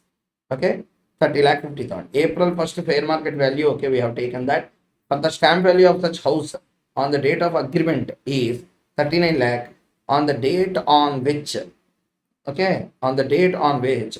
transfer is being made, it is 41 lakh. It is 41 lakh. So, Mr. Manish paid a brokerage of sale consideration. Mr. Manish paid the balance of entire sum. So, Mr. Shiva transferred the house to Mr. Manish on February 20th. So, we will take this particular value of 30,50,000. Perfect. 30,50,000. Value as per stamp duty authority is 39 lakh. 30,50,000 and 39 lakh is the stamp duty value. 39 lakh. Difference, let us see. 30,50,000 into 110%. 33,55,000. Up to there we can tolerate. But it is more than, so we will be taking 39 lakh.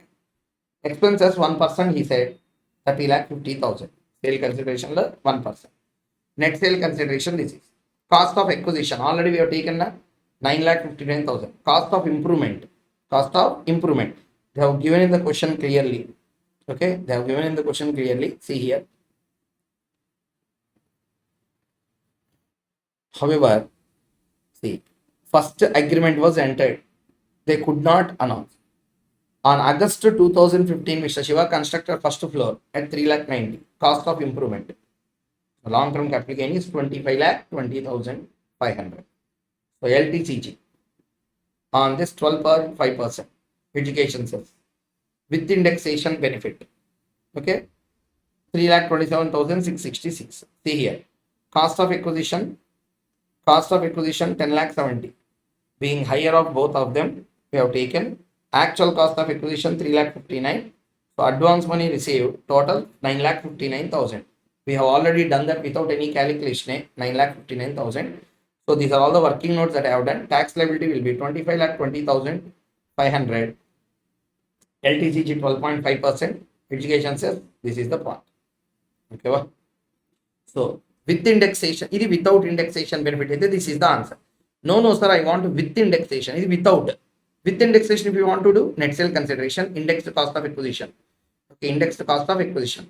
CAA in the year of transfer divided by CAA in the year of acquisition. Acquisition 1979 or 75, they have given a 2001 100.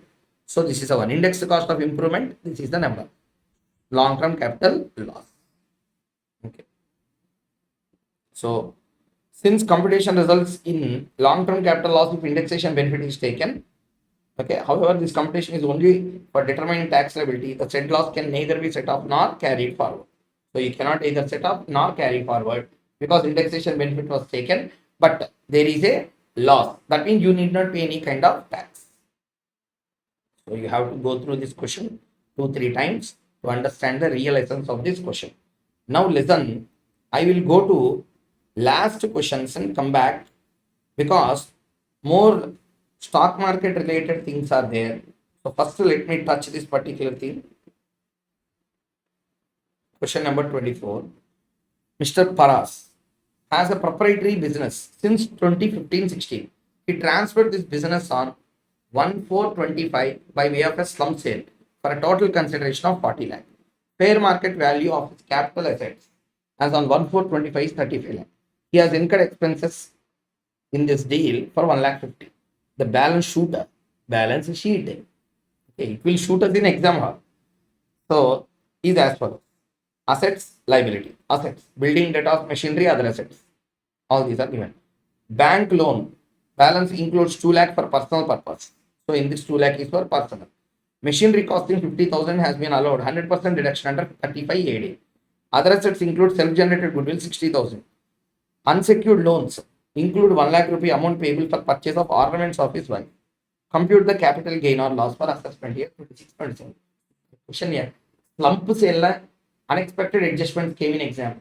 6 marks question. Read the question first.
Okay, completed. Okay, let us now go into the point. Already slump sale we covered one question, but just one last time I will show you slump sale of an important considerable point.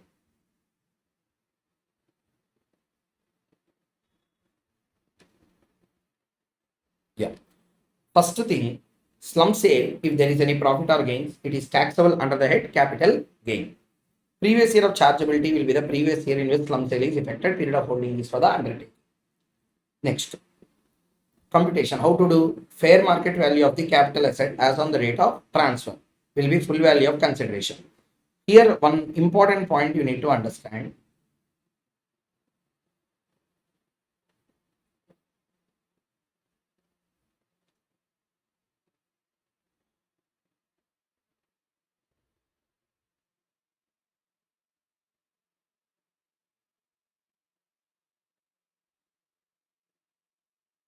whichever is higher should be taken. Okay. So FMV of the capital asset or FMV of the undertaking or FMV of the consideration, whichever is higher should be taken as a full value of consideration. And what we need to take as a cost of acquisition, net worth you have to take. In that, what we need to take, sigma assets minus sigma liabilities. When sigma assets is taken, in that depreciable asset should be taken at WDV and liability should be taken at contingent liability should be reduced. Okay. Next, self-generated goodwill nil. Assets which are claiming 3580 deduction taken as nil. See how beautifully notes was drafted. Na? See, after seeing questions, I did not draft the notes. Na? Drafted the notes. All exam questions are coming within the part of our notes. So please read the notes properly first. All exam questions you will be able to solve. So what is the point here? See, he transferred this business on 1425 by way of slum sale for a total consideration of 40 lakh. FMV is 35 lakh. He incurred following expenses. Okay, well, so what we need to take, 40 lakhs or 35 lakhs, whichever is higher. Full value of consideration will be 40 lakh. Let's see the answer. Perfect, 40 lakh. Expenses on transfer, 1 lakh 50. Reduce it, 38 lakh 50. Perfect. Next, net worth. What to take as a net worth? First, FMV means, assets means you should take depreciable assets at WDV. Machinery costing 50,000 has been allowed 100% deduction. So in this, 50,000 we should not take. Next, self-generated goodwill 6 lakh, 60,000. Reduce 60,000 from this. Okay, next one. So, is there anything to the building? No. So, building we will take, and we will assume that these are all WDVs. Okay, these are all WDVs. So, take calculator, 18 lakhs plus 5 lakhs plus 4 lakh 50 plus 3 lakh, 30 lakh 50,000. Okay, 30 lakh 50,000. Perfect assets minus bank loan includes 2 lakh for personal purpose. So you should reduce 3 lakh. Okay, 2 lakh should not be reduced, 3 lakh only should be reduced. Next, unsecured loan 1 lakh is for the purchase of ornaments of his wife. Okay, unsecured loans 1 lakh you should reduce. So therefore, you should reduce only 1 lakh 50,000 minus creditors 4 lakh 10,000, 21 lakh 90,000. Perfect net worth over. So we got long term capital gain. Okay, long term capital gain. How much? 16 lakh 60,000. That's it. So computation of net worth 21 lakh 90,000 we have taken. Long term capital gain 16 lakh 60,000. Okay, over.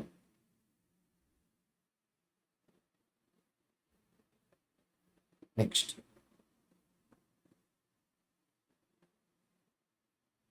Let us take question number 22. Let us take question number 22. Mr. Gopal, resident individual, acquired a house property for 7 lakh during the previous year 1982 and 83 and paid a stamp duty of 1 lakh 50 at the time of registration. He incurred following expenses for improvement. Next, so any improvements made before 2001 will not be considered. Already we discussed that. FMV as on 1/4/2001 for such property is 18 lakh 20. SDV is 16 lakh. So whichever is if SDV is lower, take SDV 16 lakh. Mr. Gopal sold this property on 1/10/11/10/12/2025 for 1 lakh 25 1 crore 25 lakh. Mr. Gopal's income from other sources is 10 lakh. Compute in total income if he opted out of section 115 BAC. Read the question first.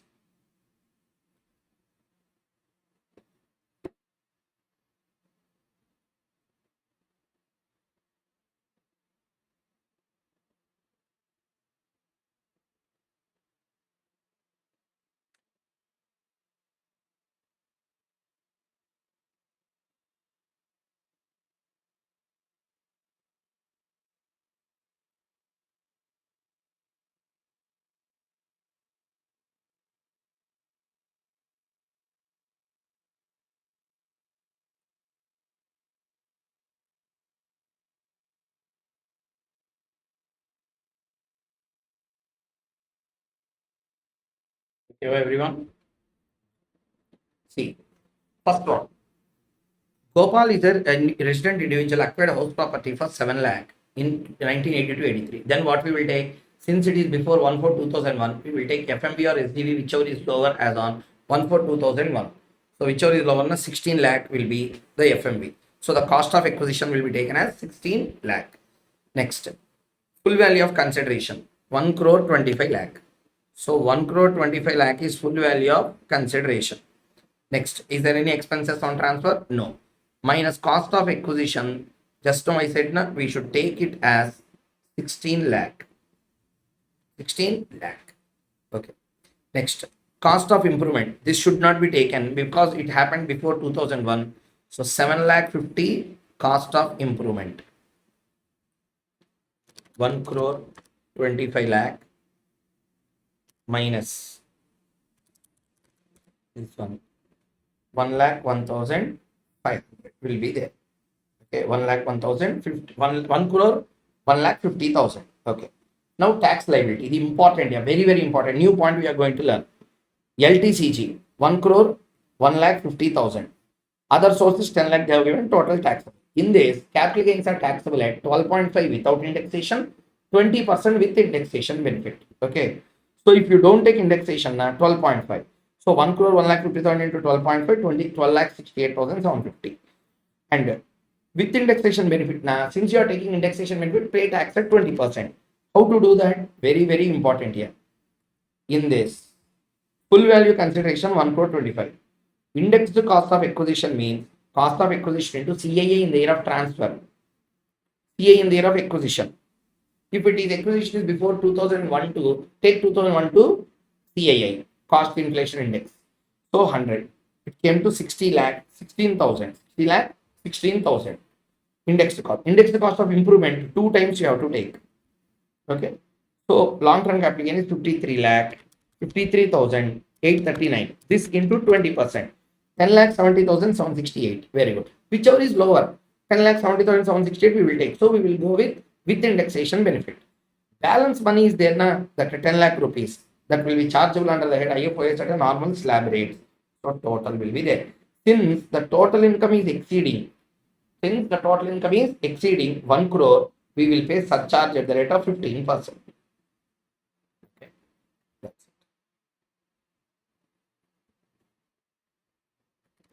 Next.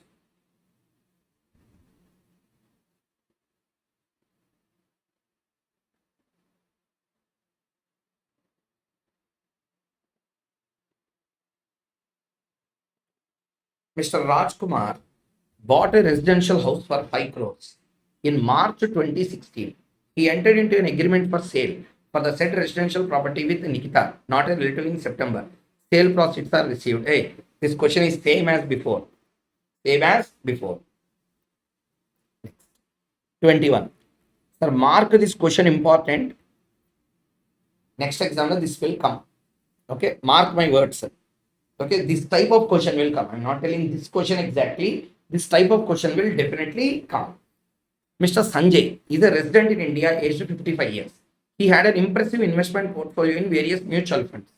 He redeemed his entire mutual fund investment portfolio and bought a villa in Lonavala for 2 crore to spend rest of his life. The details of mutual funds are given below. Type of mutual fund: BLR growth fund, ABC strategy fund, ABD fund, mid cap, SBA fund growth.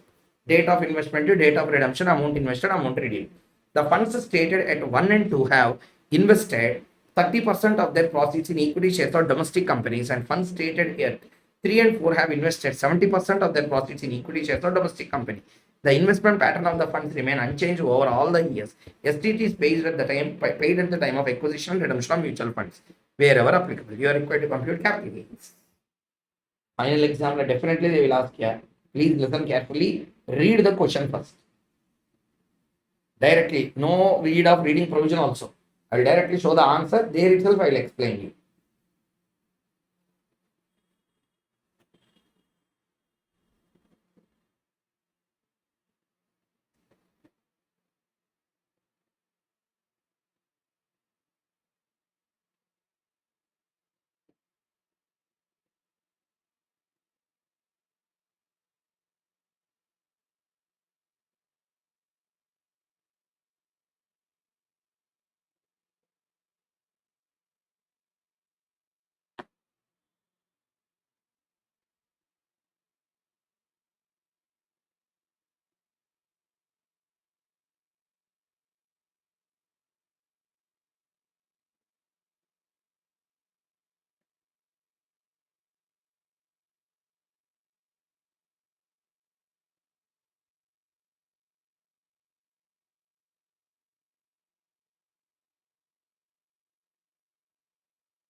Okay, let's read.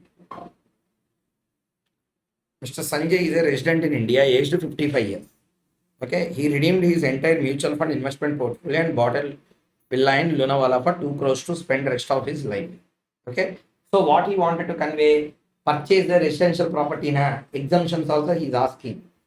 Okay, details of mutual fund are as follows: types of mutual fund, date of investment, date of redemption. So, time period of holding we need to compute, amount invested, amount redeemed. The funds stated in 1 and 2 have invested 30% of their profits in equity shares in domestic company. 3 and 4 have invested and equity oriented fund, debt oriented fund is asking. Okay, see. First, BLR growth fund. We will take all the four. We'll take all the four. So, BLR growth fund, full value consideration. So, whatever the redemption value you received, how much? 140 lakhs. Okay, 1 crore 40 lakh. Cost of acquisition, they only given a 1 crore 10 lakh. Okay. Long term capital gain 30 lakh.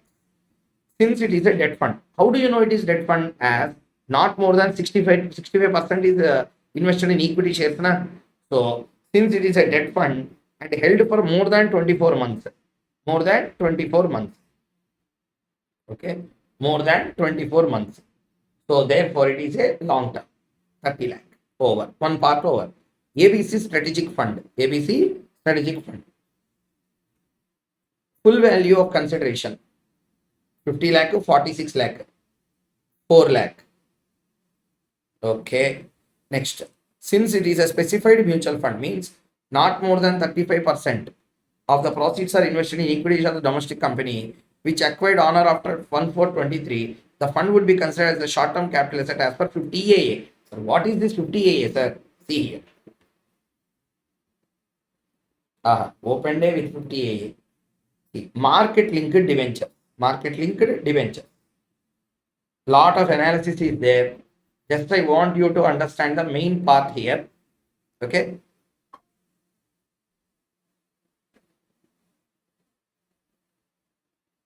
See, meaning of the term specified mutual fund. Up to 1/4/26, it is a mutual fund where not more than 35% of the total profits are invested in equity shares or domestic company. Calculate on the basis of daily closing average price per year as classified by SEBI. So, meaning of specified mutual fund means what? Up to 1/4/26. It is a mutual fund where not more than 35% of the total profits invested in equity shares or domestic company. Invested in equity shares or domestic company. Not more than 35% is invested in equity shares. Next, it is a mutual fund with effect from 1/4/26. Example, this will come where more than 65% of the total proceeds, more than 65% of the total proceeds invested in debt and money market instrument, okay, or more than or equal to 65% of the total proceeds invested in units of mutual funds referred in previous limit. Okay. Next, nature of capital asset. Units of specified mutual fund acquired on or after 1/4/23. Market linked debentures. Date of acquisition is irrelevant. Unlisted bond or debenture transferred on or after 23/7. Date of acquisition is irrelevant. Nature of capital gain under 50AA. Full value of consideration minus cost of acquisition, acquisition on transfer. STCA. Deemed as STCA means what? If units of specified mutual funds are acquired on or after 1/4/23. On or after 1/4/23. On or after 1/4/23. Units of mutual fund. Okay. Or market linked debentures. Date of acquisition is irrelevant. Here also date of acquisition is irrelevant. So, let us understand the point clearly. Market linked debentures, not only market linked debentures are any other mutual fund. See here, up to 1/4/26, specified mutual fund means a mutual fund where not more than 35% of the proceeds should be invested in equity shares or domestic company. Okay, not more than 35 means what? No, 20, 30, 35 also okay. More than 35 should not be in equity, more dominated by debt. So then now they change it from 1/4/26 to the following language. Instead of saying not more than 35 in equity, they said more than 65% should be in the debt and money market. Debt and money market. Or more than or equal to 65% of the total profit should be invested in the units of mutual fund referred in previously. Okay, wow. So next, nature of capital asset. If the specified units of mutual fund are acquired on or after 1/4/23, on or after 1/4/23, then and market linked debentures and unlisted bond or debenture transferred on or after date of acquisition is irrelevant. So full value of consideration minus cost of acquisition minus expenses STCG. Date of acquisition is irrelevant. It will be treated always as a STCG only. Let us see now. Mark this question important here. Definitely this question will be tested in this exam. Please mark it very important for exam. I'm telling one more time. 50 AA is a question that is going to come in this examination. Again, I'm repeating, 50 AA will come in this exam. Third time I'm telling 50 AA will come in exam. So 1/4/2025 acquired. Date of redemption is on 2/2/2016. So what we have to do? 4 lakh is a capital gain. But since the acquisition is made on or after 1/4/23, always it is treated as 50 AA short-term capital asset. And you should understand one point here. Fund A and 1 and 2 have invested 30% of their profits in equity shares. Condition is satisfied or not, it becomes a specified mutual fund. Next. Full value of consideration 118, 115, 3 lakh. Very good. Since it is a equity oriented fund, 12 months will be treated as a holding period. 12 months will be treated as a holding period. 50A won't get attracted. 50A will get attracted for debt dominated mutual funds. Next. SBA growth fund. This is also 120 minus 110. 10. Okay. Equity oriented fund, 12 months we need to take. Total capital gain is how much? I got 30 lakh, 4 lakh 34, 34 37, 37 10, 47. Exemption under 54F. 54F beauty anna, transferred assets should not be residential house property. Here all are equity oriented and debt oriented mutual fund. But investment should be in residential property and he should not own more than one residential house property as on the date of taking exemption. So capital gain arising on long-term capital asset other than a residential house means a transferred asset should not be residential house, shall not be chargeable if such capital gain is invested in purchase of one residential house property in India within 1 year before or 2 years after the date of transfer of original asset. Therefore, in the present case, exemption would be available only in long-term capital gains from redemption of BLR growth fund and SBA growth fund. BLR growth fund. Okay.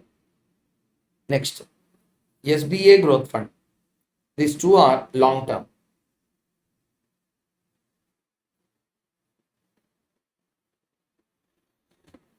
Okay, well, so how much will be allowed? 30 lakhs is the capital gain. How much? 30 lakhs is the capital gain into 1 crore 40 lakhs. 1 crore 40 lakhs divided by 1 crore 40 lakhs. Okay, divided by 1 crore 40 lakhs. So what is this computation? We need to understand. Na? So see here. Okay, so capital gain into amount invested divided by net sale consideration. Okay, divided by net sale consideration. Long term only it is available. Anyway, short term we won't give any exemption. So 30 lakhs. Okay, first let us see. Amount invested. What is that? What is said here in the question? Invested 2 crore. Redeemed his entire mutual fund and bought a villa in Lonavala for rupees 2 crore. So entire money has been invested. So 30 lakh is a capital gain into net sale consideration is how much? 1 crore 40 lakh. What is the amount invested? Entire 1 crore 40 lakh is investing. So in such case, 1 crore 40 lakh divided by 1 crore 40 lakh, 30 lakhs is exemption under 54F. First case. Second case, SBA growth fund capital gain into amount invested. See the question.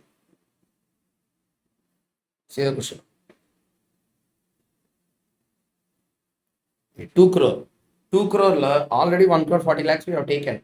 So balance how much? 60 lakh. So 60 lakh divided by 1 crore 20 lakh. 60 lakh divided by 1 crore 20 lakh, 50%. So 10 lakh 50%, 5 lakh. 30 lakh to 5 lakh, 35 lakh. 47 lakh minus 35 lakh, 12 lakh is taxable capital. Practice this question without fail. Question will come in exam guarantee. Okay. Next, last question is okay, a full question that we need to understand. See, determine the capital gain or loss on transfer of listed equity shares. STT paid both at the time of acquisition, also at the time of transfer of shares and units of equity oriented mutual fund. STT is paid for the assessment year 26-27 and tax if any payable thereon in the following cases, assuming that these are only transactions covered under 112A during the previous year.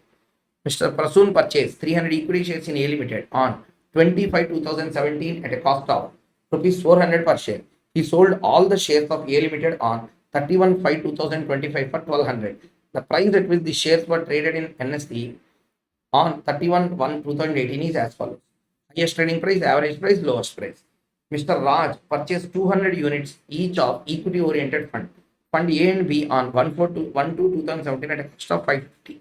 Units were not listed at the time of purchase. Subsequently, units of Fund A are listed on 1/1/2018 and units of Fund B were listed on 1/2/2018 on NSE. Mr. Raj sold all the units on 3/4/2025 for 900 each. The details relating to the quoted price on NSE and not NAV as on 31/1/2018 are given under Fund A and Fund B, highest to lowest average or highest average and lowest as on two dates. NAVs are also given on 31/1/2018. This is the question. Mark this also important. Exam ki expected la another question. Similar question can come in examination. Okay, similar question can come in examination. Read the question first.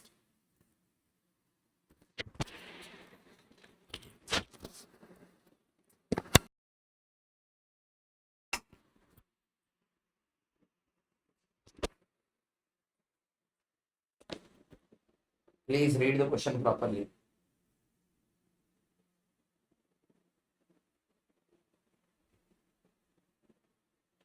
Debt oriented fund ki holding period 24 months.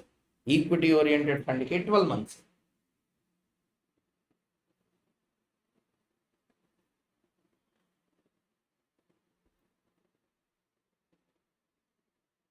Wanted to call it whether as a long term or short term. Period of holding base will be taken to be 2 years and 3 years. 24 months and 12 months.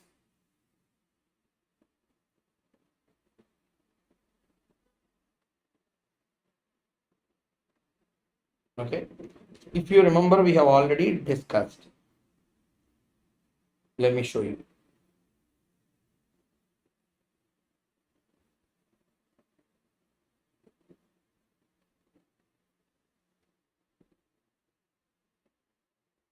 Yeah. Cost of acquisition in case of equity shares or units of equity oriented fund or units of business trust acquired before 1/2/18, transferred on or after 1/4/18. Cost of acquisition of specified asset or qualifying amount, whichever is higher. Qualifying amount means what? Fair market value on 31/3/2018 or sale full value of consideration, whichever is lower. So what is FMV? If they are listed, okay, if the units are listed on RSC as on 31/1/2018, highest price we need to take. Units are not listed on RSC as on 31. Okay, if it is units na, FMV as on FMV will be NAV as on 31/1/2018. If it is shares na, then shares are unlisted both on 31/1/2018 and also on the date of transfer. Then you have to take rule 11UA computed value. Okay. But if they are unlisted on 31/8 but listed on date of transfer, then cost of acquisition into CAA on 17/18 divided by CAA in the year in which it was first held by the assessee. Okay, wow. That's why these are all the notes, whatever I have written is more than enough for your exam. So what happened here? Mr. Prasoon purchased 300 shares of A Limited on 25/2017 at a cost of 400 per share. At a cost of 400 per share. He sold all the shares of A Limited on 31/5/2025 for rupees 1200. Price at which the shares were traded on 31/1/2018, 700, 680, 660. First one, point number one. Okay, all these shares were traded on recognized stock exchange as on this date. So what you need to take, highest price we need to take. Highest is how much? 700. So 700 will be taken as what? Cost of acquisition. Cost of acquisition. So 1200, 700. First you have to write the entire provision. Entire provision. So FMV of A Limited would be 700 being the highest price. Cost of acquisition of equity shares would be 700. Okay. Then what we will do? 1200 minus 700 is 500. 500 into 300 shares is having 1,50,000. Okay. Long-term capital gain will be 1,50,000. Okay. 1,50,000 is a capital gain. In that 1,20,000 will 25,000 will be exempted. Balance is 25,000. 25,000 into 12.5%. Remaining you have to write the theoretical answer first. Next, Mr. Raj purchased 200 units of equity oriented fund. Fund A and B as on 1/12/2017 at a cost of 550. Units were not listed at the time of purchase. Subsequently, units of fund are listed on 1/1/2018 and were listed on, okay, Fund A are listed on 1/1/2018, Fund B were listed on 1/2/2018. And both are listed as on this cutoff date, 31/1/2018 ki. Are they listed or not? We need to check. Okay, second one is listed on 1/2/2018. Both the units were sold, all the units on 3/4/2025 at 900 each. So in this case, what they say, if the units are not listed as on 31/1/2018, if it is units in a NAV, we will take. NAV we will take. So, units of mutual fund. First, Fund A, Fund B. Okay, Fund A and Fund B. Units of Fund A are listed as on 1/1/2018. So therefore, we will be taking the, so if it is listed, what we need to do? Units are taken and the units are listed. Then highest price we will be taking. 750 we have to take. 750 we have to take. Purchase 200 units at a cost of 550. But we will take 200 into cost of acquisition is not 550. We should be taking as the highest price 750. 1,50,000.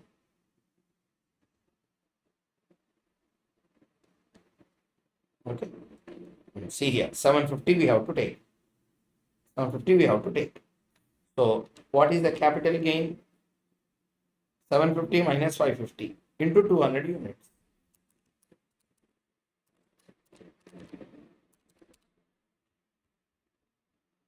Okay. So Fund A, cost of acquisition is 750 being higher of actual cost of 550 or 750. Okay. Next, thus long-term capital gain on sale of units is 30,000 into 900 minus 750. 900 minus 750. See the question.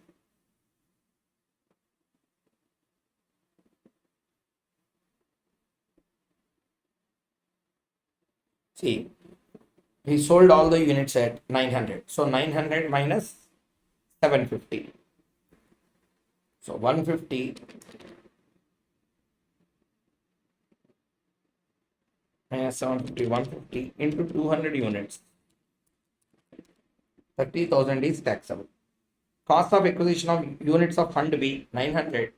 Okay, 900 being highest, being the lower of FMV 950 as on 31/1/2018, net assets value, and actual sale consideration of 900.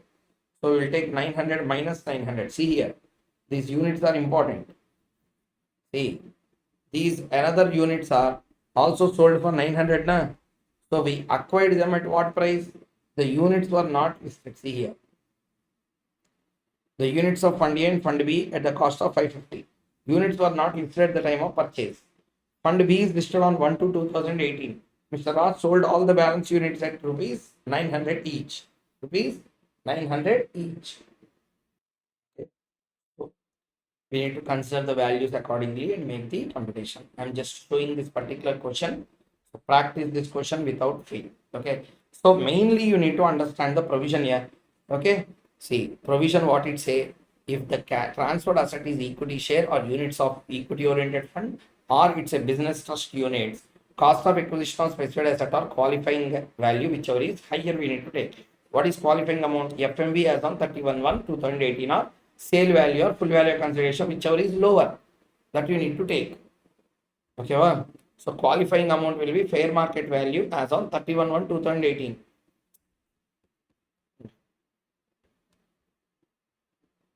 Okay.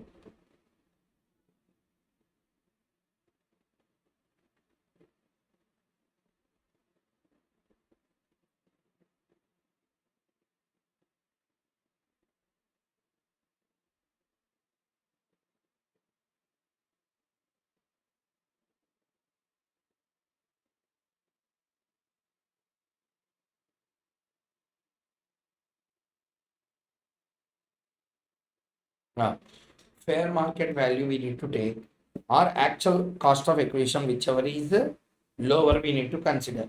So FMV or the sale value, full value of consideration, whichever is lower, we need to take. That you compare with the cost of acquisition, whichever is higher, you need to take. So cost of acquisition will be considered, or the qualifying amount, whichever is higher. Qualifying amount are two things again. FMV, sale, whichever is lower. So what is FMV? If it is units listed, including shares, as on 31, highest price you need to take. Units are not listed as on 31/1/2018, but are listed subsequently.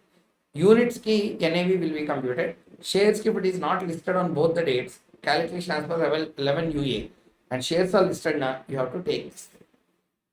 Okay. Shares are unlisted as on the day, but listed on the date of transfer, you need to consider valuation this way. Okay.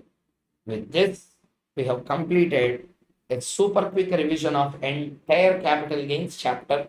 Okay. So how you felt about the session? Please put a comment below and share this particular video to all your friends who are in real need to learn something out of it. So this is very important lecture. Complete capital gains in just 3 hours we have completed. Okay. Thank you very much. Thank you. All the best.